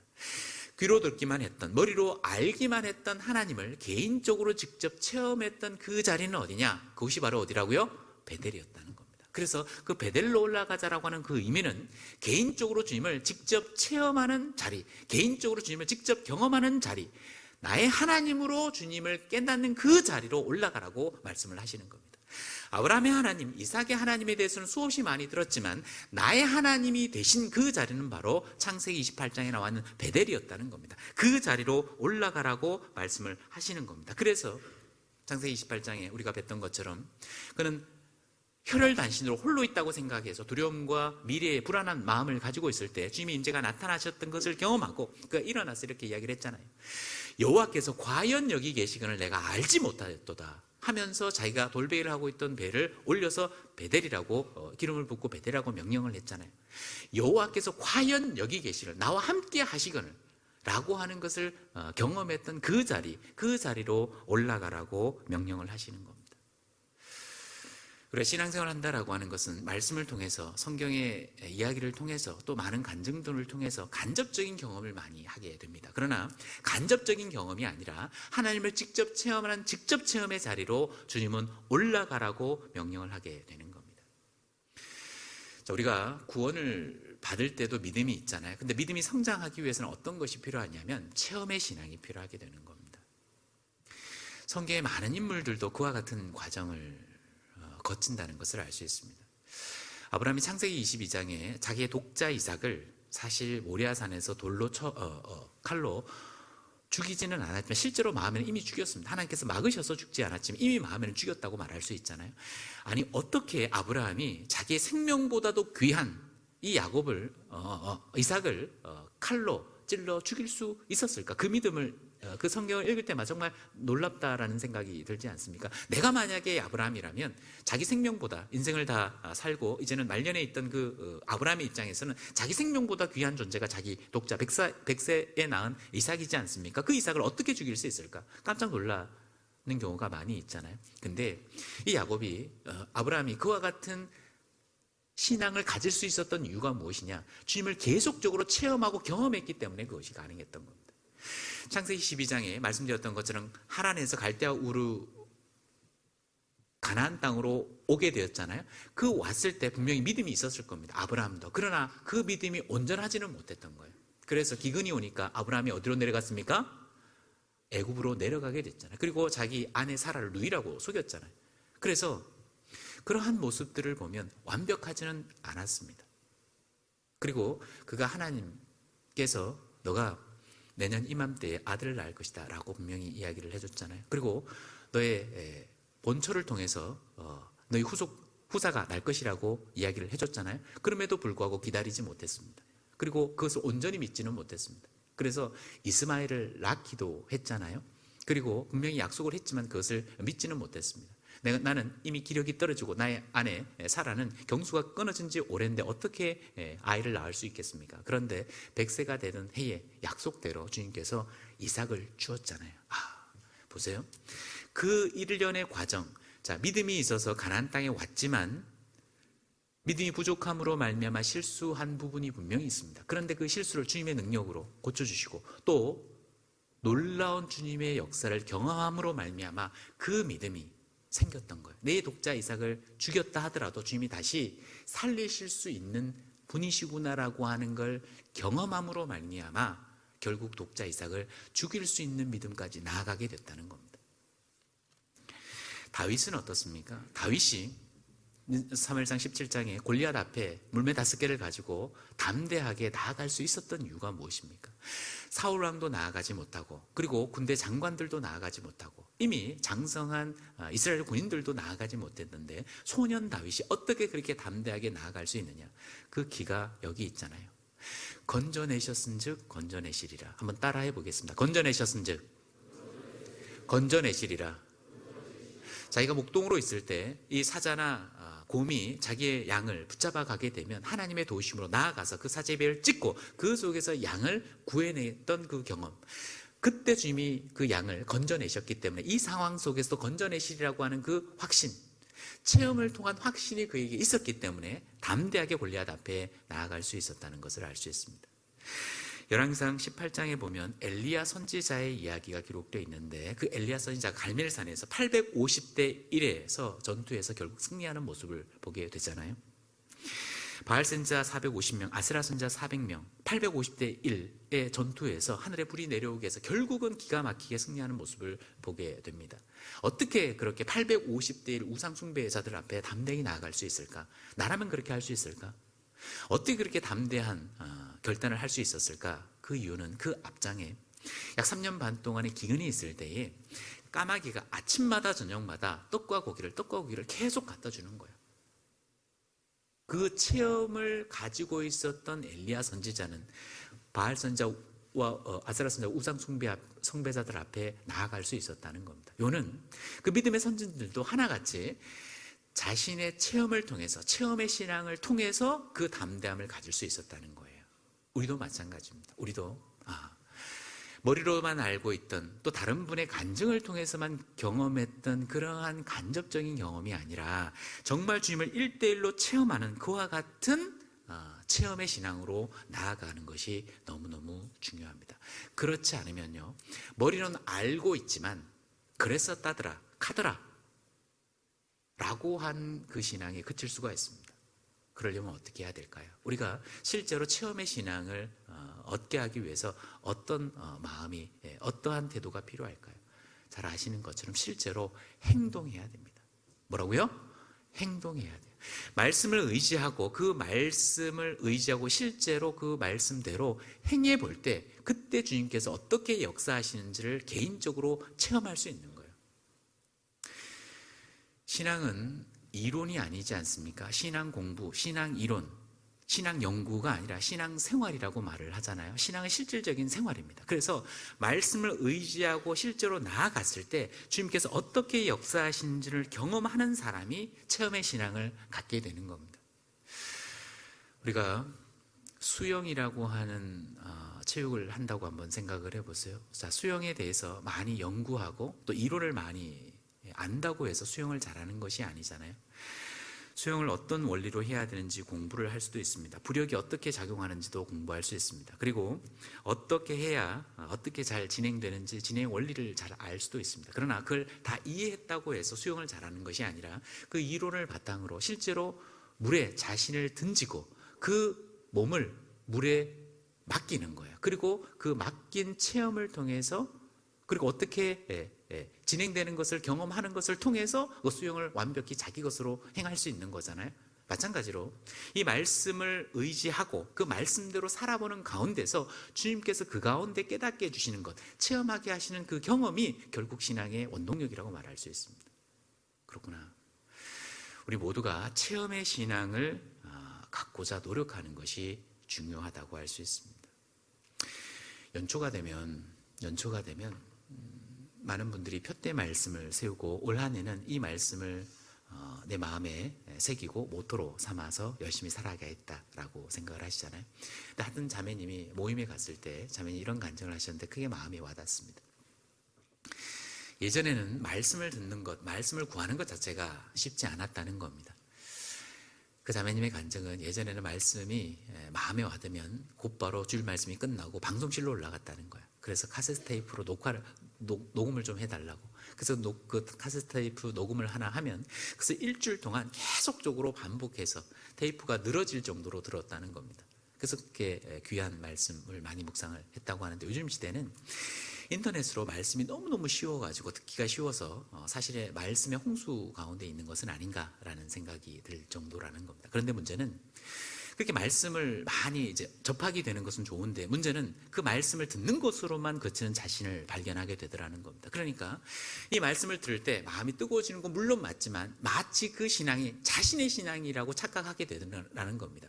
듣기는 많이 하는데 행하지는 않는데 들은 것으로만 그치는 그것이 전부라고 생각하는 자신을 발견하게 되더라는 겁니다. 그러니까 이것은 아닌데라는 생각을 하고 있었는데 이 야고보서를 읽다가 내 상태가 이렇구나 라고 발견을 하고 이 말씀을 자기의 한 해 표대 말씀으로 삼아야 되겠다라고 이야기를 하시는 거예요.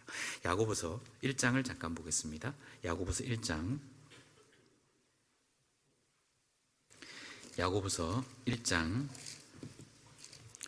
22절 야고보서 1장 22절 371페이지 야고보서 1장 22절 찾으셨으면 천천히 같이 한번 읽겠습니다. 너희는 도를 행하는 자가 되고 듣기만 하여 자신을 속이는 자가 되지 말라. 자, 너희는 도를 뭐요? 행하는 자가 되고 듣기만 하여 그치면 뭐가 된다는 거예요? 속이는 자가 된다는 거예요. 그러니까 속이는 자가 되지 말라. 그래서 올 한 해는 듣기만 하여서 그치는 것이 아니라 행하는 자가 돼야 되겠다. 만약에 듣기만 하는 것으로 그치면 자기 자신을 계속 뭐요? 속이게 되는 거다라고 이야기를 하면서 올 한 해는 정말 들은 말씀을 10가지를 들었다면 한 가지만이라도 실천하는 사람이 되어야 되겠다라는 간증을 했는데 너무너무 마음이 와닿습니다. 그 실천하는 가운데서 실제로 그 체험의 신앙이 세워지는 거라고 말할 수 있어요. 근데 만약에 체험이 없다면 어떻게 될까요? 우리 각자에게 체험의 신앙이 없다면 어떻게 될까요? 곧 우리는 우상 숭배로 빠지게 됩니다. 그리고 세상으로 빠지게 됩니다. 사사기 2장을 잠깐 보겠습니다. 사사기 2장 사사기 룻기 사무엘상하 사사기 2장 7절 362페이지 사사기 2장 7절 사사기 2장 7절 천천히 같이 한번 읽겠습니다. 백성이 여호수아의 사는 날 동안과 여호수아 뒤에 생존한 장로들 곧 여호와께서 이스라엘을 위하여 행하신 모든 큰 일을 본 자의 사는 날 동안에 여호와를 섬겼더라. 자, 백성이 여호수아의 사는 날 동안과 또 여호수아의 뒤에 생존한 장로들 곧 여호와께서 이스라엘 위하여 행하신 모든 일을 본 자의 사는 날 동안에는 여호와를 섬겼더라. 자, 이스라엘의 장로들 그리고 살아있는 사람들이요, 여호수아와 장로들이 살아있는 동안에는 하나님을 섬긴 거예요. 여기 사는 날 동안 이렇게 표현되어 있잖아요. 그런데 문제는 여호수아와 장로들이 이미 고인이 되고 열조에게 돌아간 다음 세대 사람들은 어떻게 되느냐? 10절, 그 세대 사람도 그 열조에게로 돌아갔고 그 후에 일어난 다른 세대는 여호와를 뭐요? 알지 못하여 여호와께서 여서 이스라엘을 위하여 행하신 일도 알지 못하였더라. 자, 여호수아 장로들이 살아있는 동안은 주님을 섬겼는데 그들도 열조회로 돌아가고 다음 세대 사람이 들어왔을 때는 하나님을 섬기지 않았다는 거예요. 그리고 그들이 어떻게 됐냐? 우상 숭배로 빠졌다는 겁니다. 왜 그렇게 됐을까? 여호수아 장로들은 하나님을 직접 체험하게 됐습니다. 왜? 여호수아와 그 장로들은 가나안 정복 전쟁의 전투에 참여하게 됐잖아요. 그 전투에 참여하게 되었을 때 하나님이 어떻게 도와주셨는지, 그래서 어떤 승리를 이루었는지 직접 전투에 참여했기 때문에 전쟁의 경험이 있는 거예요. 하나님의 도우심을 직접 체험한 경험이 있는 거예요. 그러니까 주님을 떠나요, 안 떠나요? 떠날 수가 없는 거예요. 여호수아 10장 12절에 보시면 어떤 장면이 나오냐면, 자, 이스라엘 민족과 가나안 족속들이 전쟁을 하는데, 한참 전쟁을 하는데 해가 뉘엿뉘엿 넘어가려고 하는 겁니다. 그런데 그 지역에 익숙한 사람들이 가나안 족속들이잖아요. 여호수아 이스라엘 백성들은 그 전쟁에 한 번도 그 지역을 살아본 적이 없어요. 하나님을 의지하고 가나안 정복전에 참여한 것일 뿐인 겁니다. 해가 뉘어가니까 지형의 그런 상황이면, 해가 넘어가게 되면 지형에 익숙했던 가나안 사람들이 훨씬 더 유리한 상황이 되었던 겁니다. 그때 여호수아가 이렇게 기도하게 되잖아요. 태양아, 너는 기본 위에 머물러라. 달아, 너도 아얄론 골짜기에 그리할지어다 라고 하나님께 외치면서 기도하게 되는 겁니다. 그때 하나님께서 태양을 멈추시고 달을 멈춰버리신 거예요. 그래서 전쟁이 다 끝나기 전에 해가 넘어가지 않았다라고 이야기를 하고 있거든요. 그러니까 생각을 한번 해보세요. 자, 해가 넘어가려고 하니까 전세가 불리한 상황에서 여호수아가 하나님 앞에 기도했습니다. 태양아, 너는 기본 위에 머물러라. 달아, 너도 그의 아얀 골짜기 그리할지어다라고 기도했는데 하나님께 해와 달을 멈춰버렸어요. 그래서 전쟁을 해서 그 전쟁을 승리로 이끌었습니다. 여러분들, 만약에 여러분들이 그 전쟁에 실제로 참여한 용사였다 그러면요, 그 이적과 기적을 체험하고 하나님을 부인할 수 있습니까? 아무도 부인하지 못합니다. 그와 같은 놀라운 하나님의 개입, 하나님을 경험했던 그 체험들이 쌓였던 사람들이 누구냐? 그 전쟁에 참여했던 장로들, 여호수아라고 하는 겁니다. 그러니까 당대에는 하나님을 부인할 수가 없는 거예요. 하나님을 절대적으로 깨닫고 믿었고 체험했기 때문에. 근데 문제는 그와 같은 경험이 없는 다른 세대로 넘어가니까, 체험신앙이 없는 다른 세대로 넘어가니까 결국은 그들은 어디로 빠지게 됐냐? 우상숭배로 다 빠지게 된 겁니다. 그래서 11절 하반부에 보면 11절에 바알을 섬긴다고 되어 있죠. 13절에는 여호와를 버리고 바알과 아스타롯을 섬긴다고 되어 있습니다. 결국 우상숭배로 빠지게 됐다는 것을 말해주는 겁니다. 그렇구나. 우리에게 있어서 체험을 한다라고 하는 것이 얼마나 중요한지를 깨닫게 됩니다. 그 체험 신앙을 쌓기 위해서 주님은 베들로 올라가라고 명령을 하시는 겁니다. 그 체험의 신앙의 자리로 올라가라고 말씀을 하시는 겁니다. 두 번째로 좀 생각해 보고 싶은 것은, 우리가 일어나 베들로 올라가자라고 했을 때 그 베들로 올라가자는 두 번째 의미는 무엇일까? 그것은 바로 형식적인 신앙에서 간절한 마음을 드리는 신앙의 자리로 올라가라고 명령을 하시는 겁니다. 다시 본문 창세기 35장을 가보겠습니다. 35장에 1절에 보시면, 제가 다시 읽겠습니다. 하나님이 야곱에게 이르시되 일어나 베델로 올라가서 거기 거하며 내가 내 영 에서의 낯을 피하여 도망하던 때에 내게 나타났던 하나님께 거기서 단을 쌓으라 하신지라. 자, 거기서 단을 쌓으라. 이게 밑줄 한 것이에요. 자, 거기서 단을 쌓으라고 했을 때 거기는 어딥니까? 베델에서 단을 쌓으라고 하시는 거예요. 3절에도요, 3절 제일 하반부에도 보면 거기서 단을 쌓으라 라고 명령하십니다. 보세요.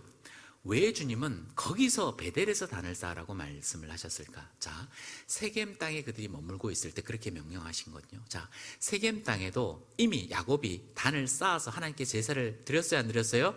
드렸습니다. 아까 읽어본 것처럼 33장 20절에 보시면 거기에 단을 쌓고 그 이름을 엘로에 이스라엘이라고 하였다라고 되어 있잖아요. 즉, 세겜에서 주님께 나아가는 단을 쌓았는데 주님은 그 단을 인정하지 않으시고 거기서 주님께 제사 드리는 걸 원치 않으시고 베델에서 단을 쌓고 하나님께 나오는 것을 원했다 이 말입니다. 그것이 무슨 의미일까? 세겜과 그러면 베델은 어떤 차이가 있는 것일까? 세겜은요, 세겜과 베델은 어떤 차이가 있냐면, 세겜과 베델은요 우선 가장 괴로울 때 가장 뜨겁게 주님을 체험했던 자리입니다. 순수한 마음으로 가장 진실하게 주님의 신앙을 서원했던 곳입니다. 그리고 그곳은, 베델은 하나님이 없이는 살 수 없던 곳, 오직 주님만 의지했던 곳, 그리고 간절한 마음으로 하나님을 찾았던 곳, 그리고 하나님을 만났던 그 자리, 그래서 간절하고 진실했던, 절실했던 자리가 바로 베델입니다. 반면에 세겜은 어떤 곳이냐? 타협된 곳이었고 형식적인 자리였다는 것을 알 수 있어요. 그래서 형식적인 신앙의 자리, 현실과 타협한 자리, 우상과 죄와 함께했던 자리, 형식과 외식의 자리가 바로 세겜이었던 거예요. 자, 결론적으로 말하면 세겜은 주님이 1순위가 되었던 자리가 바로, 세겜은 주님이 2순위가 되었던 자리예요. 반면에 베델은 주님이 뭐요? 1순위가 되었던 자리, 그것이 바로 베델이라고 말할 수 있습니다.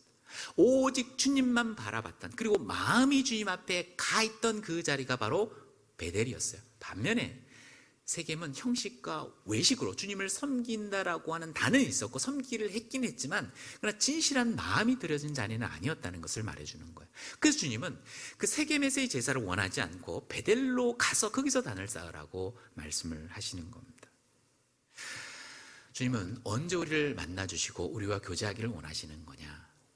형식과 외식이 아니라 마음의 중심이 주님 앞에 나아가 있는 그때 주님은 우리를 만나주시기 원하시는 거예요. 신앙의 본질은 무엇이냐? 마음입니다. 마음. 신앙의 본질이 뭐라고요? 마음. 내가 정말 주님을 마음으로 나아가고 있느냐, 아니면 껍데기로 나아가고 있느냐, 그것을 통해서 주님은 우리를 만나주실 수도 있고 그렇지 않을 수도 있다는 겁니다. 누가복음 3장을 잠깐 보겠습니다. 누가복음 3장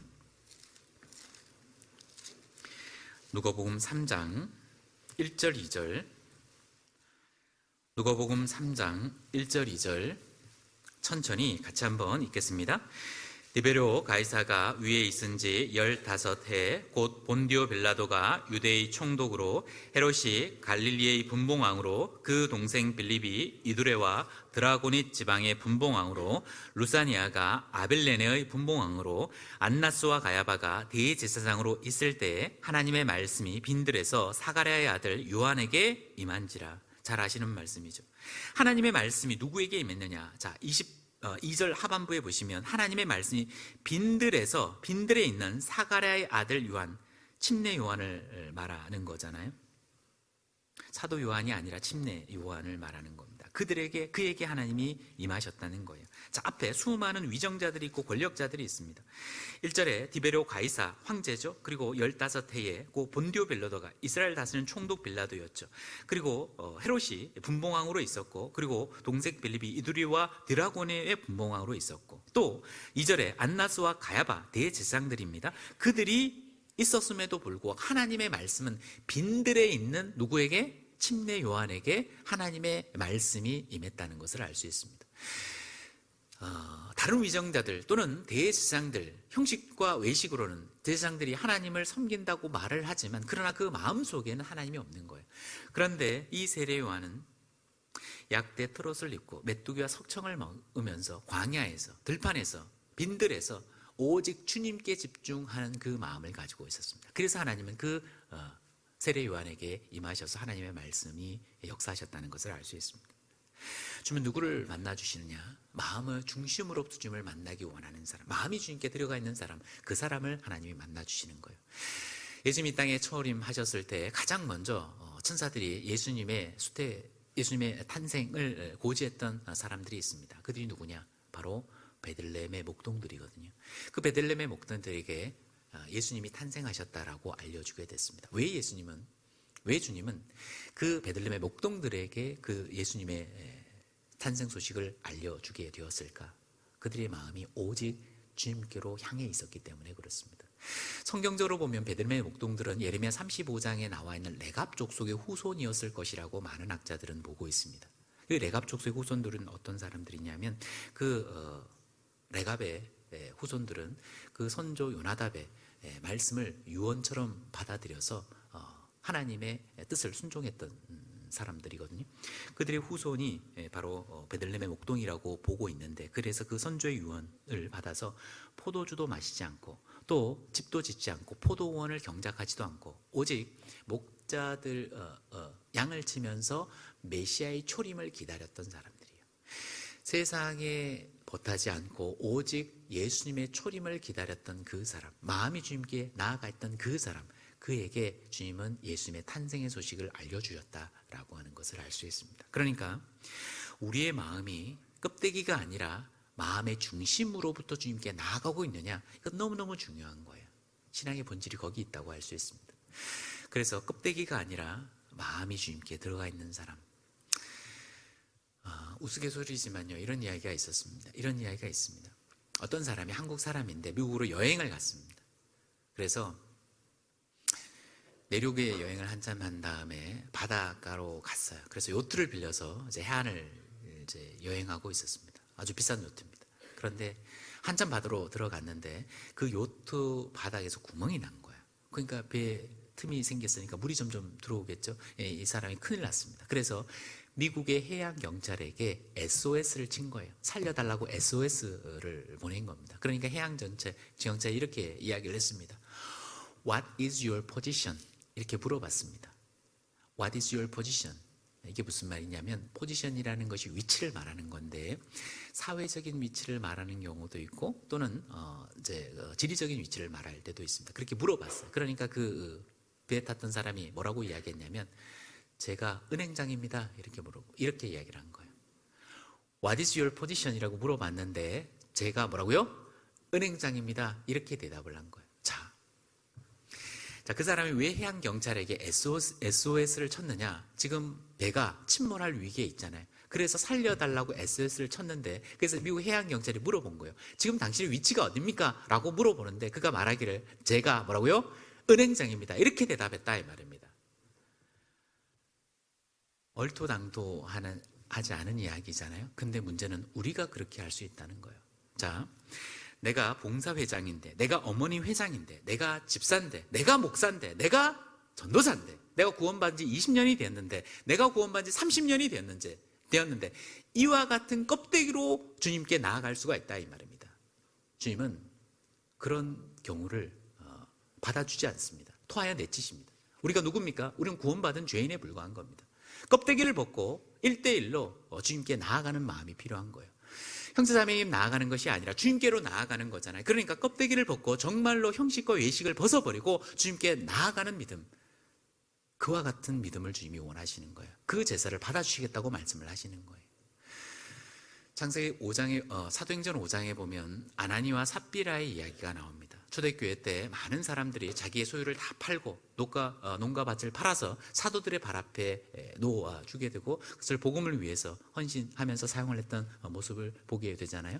근데 그때 아나니아 삽비라가 자기의 소유를 팔아서 일부를 자기가 인마이 포켓하고 나머지를 사도들에게 주게 되었습니다. 이것이 전부냐라고 이야기했을 때, 전부입니다라고 거짓말을 했을 때 아나니아 삽비가 결국 다 죽게 되었던 모습을 보게 되는 거예요. 근데 개인적으로 저는 그 이야기를 읽을 때 사실 잘 이해가 되지 않았습니다. 그런데 저는 이렇게 생각을 했던 거예요. 자, 그럼에도 불구하고 땅을 팔아서 일부는 자기가 생활비로 썼겠죠. 근데 나머지 것들은 사도들의 발 앞에 줬어요, 안 줬어요? 줬잖아요. 근데 왜 죽었지? 여러분들 혹시 건축을 하면서 본인 집 다 파셨어요? 자기 있는 땅 다 파셨어요? 대답을 안 하시네. 물론 그런 분들도 계실 수 있겠지만 어쨌든, 그런데 초대교회는 왜 자기의 땅을 다 팔았는데 일부는 물론 자기가 가지고 있지만 일부는 다 드렸잖아요. 근데 왜 죽었을까? 그것은 무엇을 말하는 거냐면, 땅을 파는 것도 임의로 할 수 있었고, 동시에 일부 생활비가 필요하면 자기가 이렇게 생활비가 필요하니까 내가 쓰고 나머지는 헌금합니다 라고 말할 수 있었어요, 없었어요? 말할 수 있었습니다. 그럼에도 불구하고 나무의 이목을 생각해서, 그 분위기를 생각해서, 남들이 나를 어떻게 볼까를 생각해서 형식과 외식으로 자기를 포장하기 위해서 땅값을 모두 헌금했습니다라고 이야기하는 그 모습, 그러니까 형식과 외식으로 나가는 그 모습이 하나님 나라에 합당하지 않다라고 하는 걸 우리에게 일깨워 주는 거예요. 즉 무슨 말이냐면 형식과 외식으로 나아가게 되면 본인도 죽을 뿐 아니라 교회도 죽는다라고 하는 것을 주님께서 모형으로 초대교회가 시작되는 그 시점에 우리에게 실질적인 교훈으로 주신 거라고 할 수 있습니다. 무슨 말입니까? 우리가 주님 앞에 형식과 외식으로 나아가잖아요. 그러면 본인도 죽고 교회도 죽는 겁니다. 그래서 가장 주님이 싫어하시는 것이 뭐냐? 껍데기 신앙이라는 거예요. 형식과 외식은 그래서 가장 싫어하는 겁니다. 죄송합니다. 여기 혹시 형식이라시는 분이 계실지 모르겠는데 어쨌든 형식과 외식을 그렇게 싫어하시는 겁니다. 그래서 내 마음이 항상 주님께로 가 있는지를 확인해 볼 필요가 있습니다. 세 번째로 좀 생각해 보고 싶은 것은 우리가 일어나 베델로 올라가자라고 이야기했을 때 그 베델로 올라간다라고 하는 것은 어떤 의미를 가지는 거냐?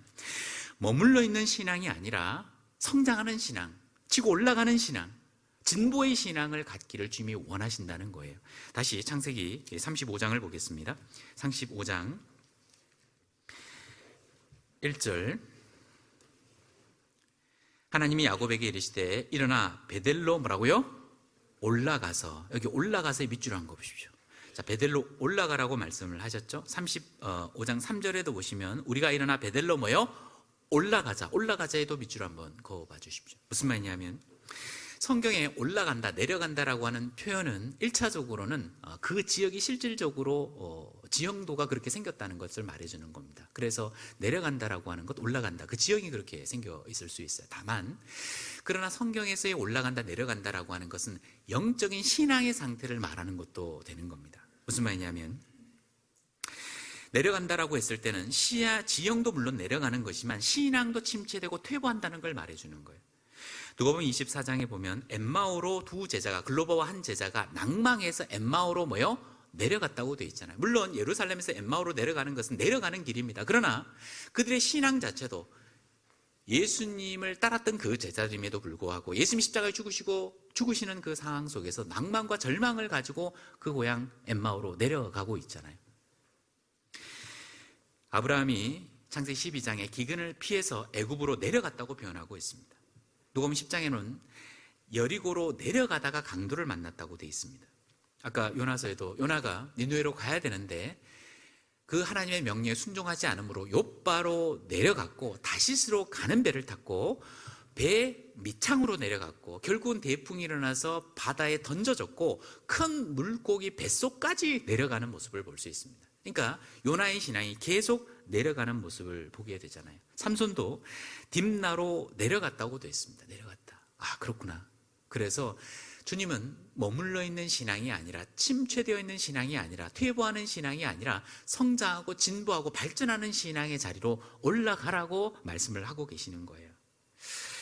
세겜은 머물러 있는 신앙이었습니다. 자, 정체되어 있는 신앙 자체가 주님 보시기에 게으른 거예요. 게으른 거. 잠언 26장을 잠깐 보겠습니다. 잠언 26장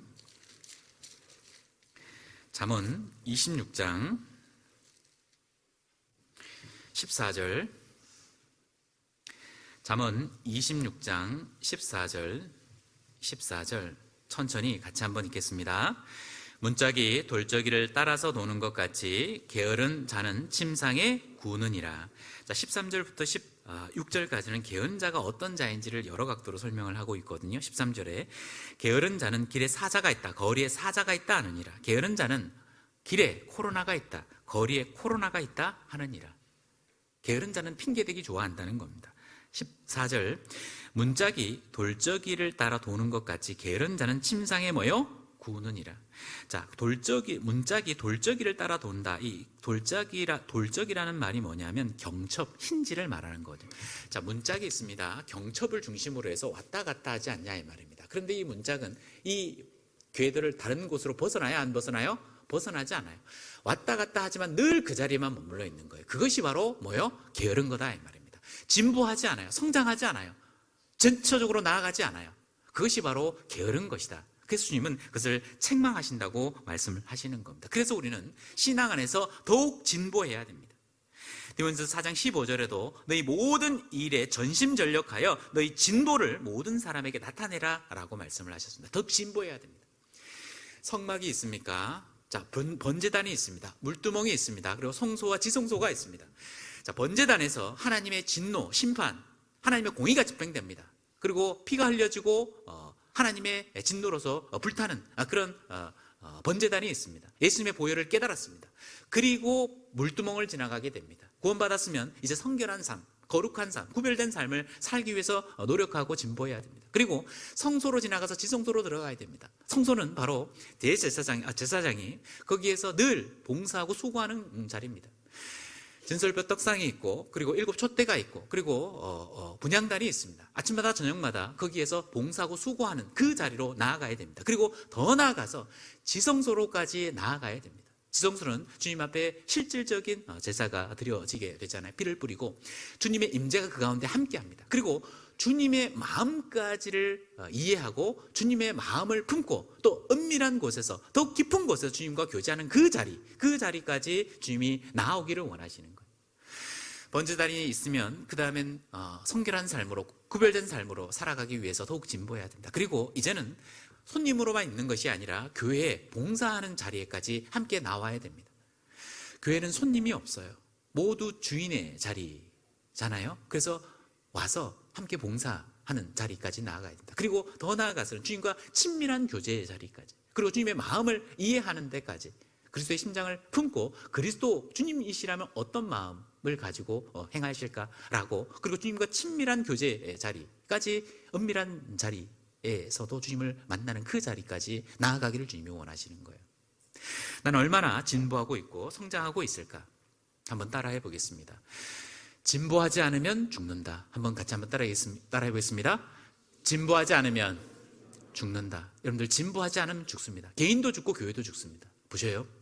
민수기 13장과 14장에 보면요, 가데스 바네아에서 이 12 정탐꾼이 가나안 땅을 정탐하고 돌아오는 모습을 볼 수 있습니다. 여호수아 갈렙은 그들은 우리 앞에 밥이다, 하나님의 말씀을 의지하고 나아가면 이긴다. 반면에 안타깝게도 10 정탐꾼들은 그들 앞에는 우리는 메뚜기와 같은 존재다. 그들은 기골이 장대하고 그리고 성읍이 굳건해서 우리는 들어가면 죽는다.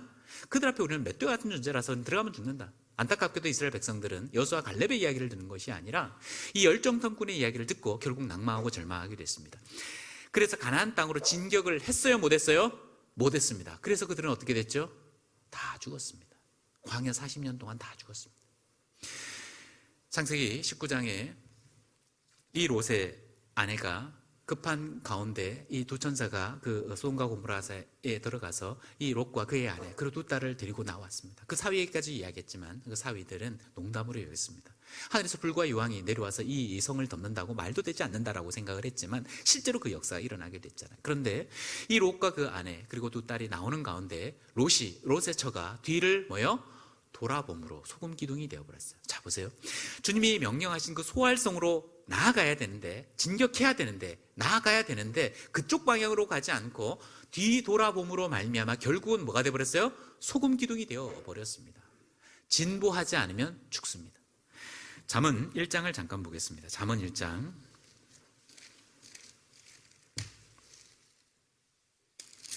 32절 911페이지 잠언 1장 32절 천천히 같이 한번 읽겠습니다. 어리석은 자의 퇴보는 자기를 죽이며 미련한 자의 안일은 자기를 멸망시키려니와. 자, 어리석은 자의 퇴보는 자기를 죽이며, 이게 밑줄을 한 거 보세요. 퇴보, 머물러 있는 것, 진보하지 않는 것, 그것은 자기를 죽이는 거예요. 자, 자기도 죽을 뿐 아니라 우리 조도 죽고 우리 구역도 죽고 우리 교회도 죽는 거예요.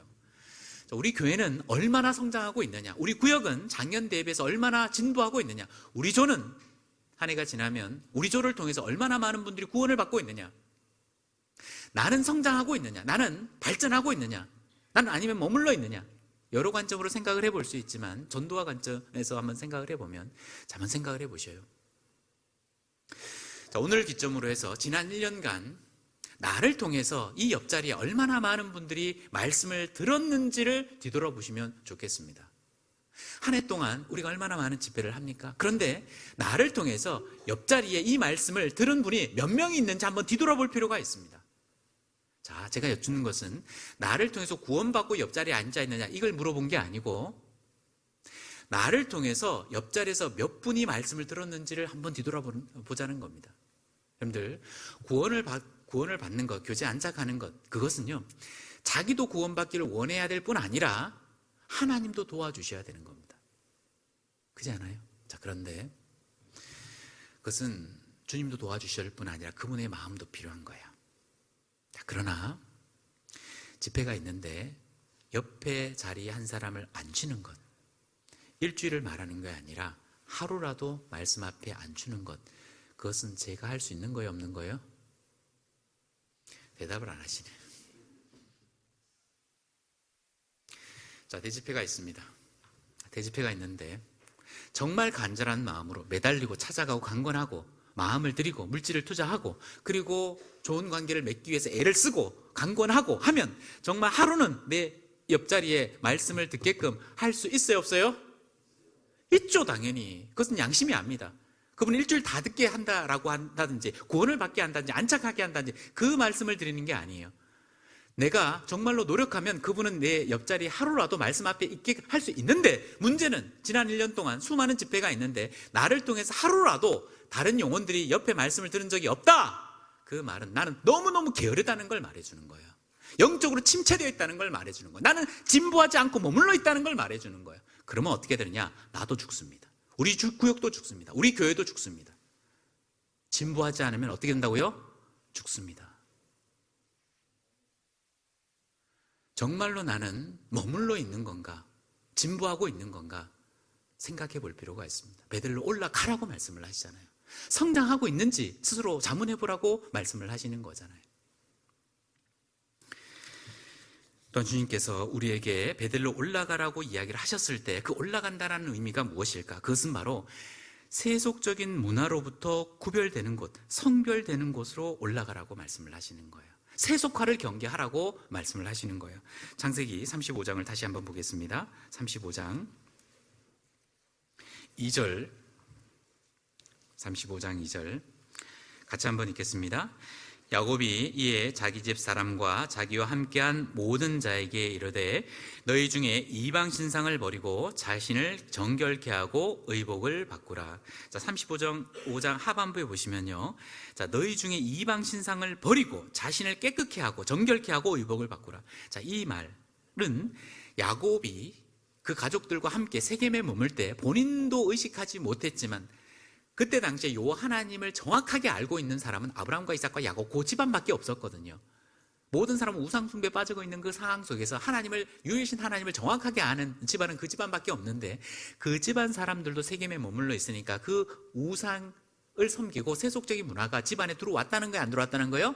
들어왔다는 걸 말해주는 거예요. 그래서 이방 신상을 버리고 자신을 깨끗게 하고 의복을 바꾸라고 이야기를 했잖아요. 그래서 4절에도 그들이 자기 손에 있는 이방 신상과 자기 귀고리를 야곱에게 주는지라 야곱이 그것을 모아가지고 상수리나무에 파서 묶고 출발을 하게 됐다 이 말입니다. 즉 세속화를 경계하라고 이야기를 하는 거예요. 아까 창세기 34장에 보면 세겜의 문화가 세겜의 아들 이제 세겜 땅의 추장의 아들이 세겜이 디나를 강간하는 이야기가 나와 있고 그들을 찾아가서 야곱의 집안에 찾아가서 딸 디나를 시집 보내라 이렇게 이야기하는 모습이 나와 있습니다. 그 모습을 통해서 그때 당시에 세겜의 문화가 어떤 문화인지를 미루어 짐작할 수 있습니다. 그때의 문화는 어떤 문화냐면 말 그대로 성적으로 너무 문란한 문화예요.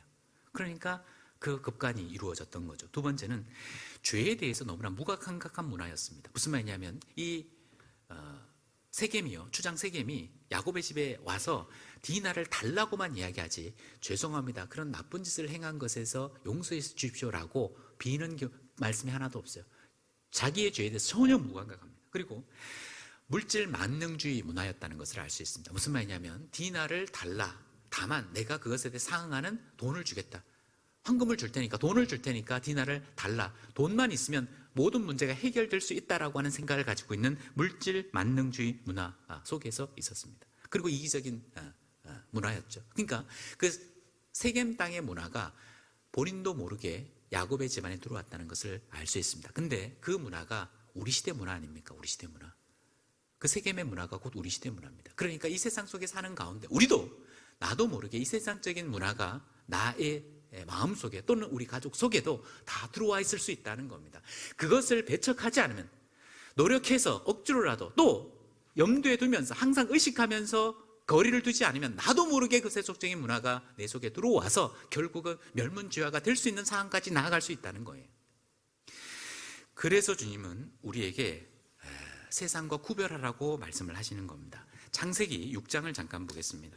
창세기 6장 조금만 더 하겠습니다. 창세기 6장 2절, 창세기 6장 2절, 6장 2절 천천히 같이 한번 읽겠습니다.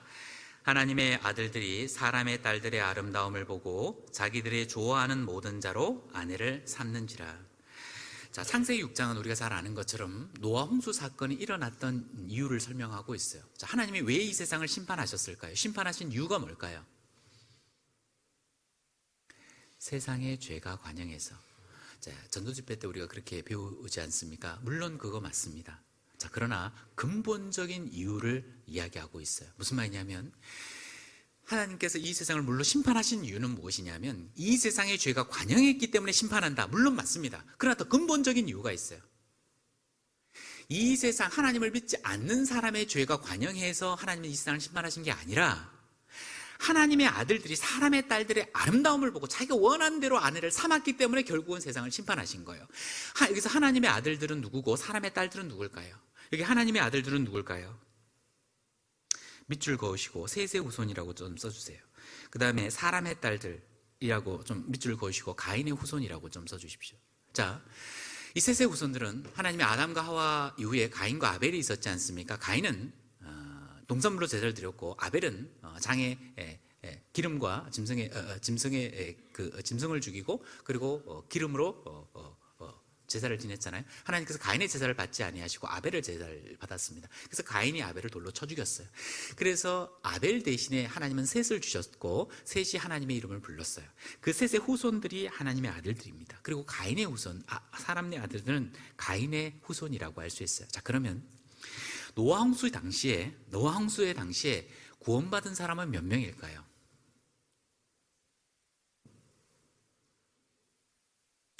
노아 홍수 시대 때 구원을 받은 사람이 몇 명일까요? 육신이 구원받은 사람은 8명입니다. 그러나 영혼 구원받은 사람은 너무너무 많은 거예요. 여기에 하나님의 아들들이 구원받은 사람들이에요. 하나님의 아들들이 굉장히 많았습니다. 그런데 그들도 자기가 원하는 사람의 딸들의 아름다움을 보고 자기 마음대로 결혼을 한 거예요. 그리고 의를 전파한 노아라고 말씀하셨던 것처럼 하나님의 아들들이 수없이 많이 있었음에도 불구하고 하나님의 뜻과 계획을 전파했지만 그들은 노아의 말을 들었어요, 안 들었어요? 듣지 않았어요. 그러니까 방주에 타지 않았습니다. 그래서 그들은 모두 멸망을 했어요. 그래서 그들이 영혼은 구원을 받았지만 육신은 수없이 많이 멸망을 했기 때문에 베드로전서에 옥에 있는 영들, 예수님이 오실 때까지 주님께서 특별한 장소로 그들을 징계하셨다는 이야기를 이야기하고 있는 거예요.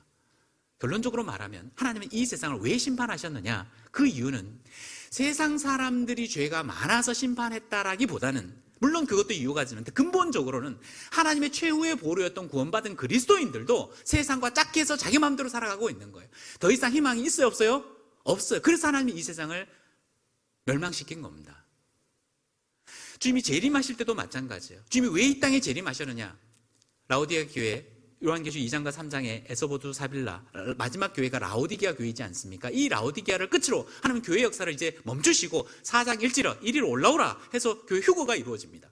왜 라오디게아를 끝으로 세상은 교회 역사를 주님은 역사를 이루지 않느냐? 이 라오디게아 교회는 세상과 버탄 거예요. 세상과 짝한 거예요. 더없지도 아니하고 차없지도 아니하고 토하여 내칠 수밖에 없는 그런 상태에 타락하게 되었던 겁니다.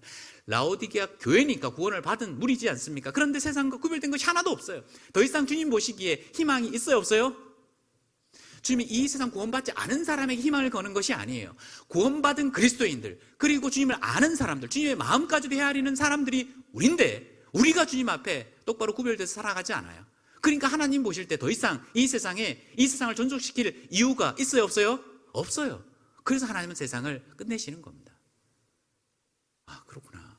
이 세속화라고 하는 것이 그렇게 무섭다는 겁니다. 우리 하루하루는 그와 같은 구별된 신앙을 살아야 되겠다라고 다짐하고 결단하고 그와 같은 마음이 계속 필요하다고 할 수 있습니다. 마지막으로 우리가 일어나 베델로 올라가자라고 이야기했을 때 그 의미는 무엇이냐면 소원을 지키는 자리로 올라가라고 하는 겁니다. 아까 창세기 28장에 세 가지를 소원했습니다. 첫 번째는 10분의 1을 드리겠습니다. 하나님이 약속 주시면 10분의 1을 드리겠습니다. 그리고 두 번째는 아브라함의 하나님, 이삭의 하나님이 나의 하나님이 되도록 하겠습니다. 이곳이 하나님의 전이 되도록 하겠습니다. 그 세 가지를 소원했는데 약속을 했는데 세겜에 계속 머물러 있으니까 나아가지를 못하는 겁니다. 약속, 소원을 잊어버리는 거예요. 그래서 하나님은 그것을 원치 않으셨어요. 소원했던 그 자리로 올라가라고 말씀을 하시는 거예요. 우리 구미교회 형제자매님들은 11조 안 하시는 분들 없죠? 11조는 마땅히 해야 되는 겁니다. 모세 율법이 있기 전에 아브라함도 멜기세덱이 10분의 1을 드렸고 야곱도 하나님 앞에 소원을 드리면서 10분의 1을 드렸잖아요. 모든 전 존재가 하나님의 것입니다라고 하는 걸 표현하는 것이 바로 10분의 1을 드리는 거잖아요. 동시에 아브라함의 하나님, 이삭의 하나님이 나의 하나님이 되겠습니다라고 하는 것은 하나님 우선주의로 살아가겠다는 겁니다. 하나님, 아브라함의 하나님, 이삭의 하나님이 나의 하나님이 되겠다. 그리고 세 번째는 이곳이 하나님의 전이, 하나님의 집이 될 수 있도록 하겠습니다. 이 구미교회에 더 많은 영혼이 구원을 받고 주님의 역사가 더 나타남으로 하나님의 영광이 드러나는 곳으로 내가 그 일에 최선을 다하겠습니다. 그 일에 헌신하겠습니다. 라고 하는 그 소원을 하나님이 받기를 원하시는 거예요. 그와 같은 소원을 지키는 자리로 올라가라고 말씀을 하시는 겁니다. 그래서 우리가 일어나 베델로 올라가자라고 했을 때 첫 번째는 이론적으로만 알았던 주님을 체험하는 체험의 신앙의 자리로, 형식과 외식이 아니라 껍데기 아니라 마음을 드리는 자리로, 그리고 진보하는, 머물러 있는 자리가 아니라 성장하고 진보하는 자리로, 세속화와 구별돼서 구별된 자리로, 그리고 마지막으로 약속을 지키는 자리로 올라가라고 주님이 우리에게 명령하신다고 말할 수 있습니다. 같이 기도하고 마치겠습니다. 주님 은혜 참으로 감사합니다. 우리가 일어나 베델로 올라가자라고 야곱이 말하고 주님께서 명령해 주셨습니다. 우리의 마음이 더욱 주님께로 향하는 우리의 삶이 될 수 있도록 도와주시고 또 남은 생에 더욱 주님의 영광을 위해 달려갈 수 있도록 도와주옵소서. 또한 아직 구원받지 못한 가족들, 친지들, 주변의 많은 영혼들에게 생명의 말씀을 증거하는 삶 살 수 있도록 도와주옵소서. 모든 것 자비로운 주님의 손길에만 의지합니다. 죄를 사랑하시는 우리 구주 예수 그리스도의 이름 받들어 감사하며 기도드렸습니다. 아멘.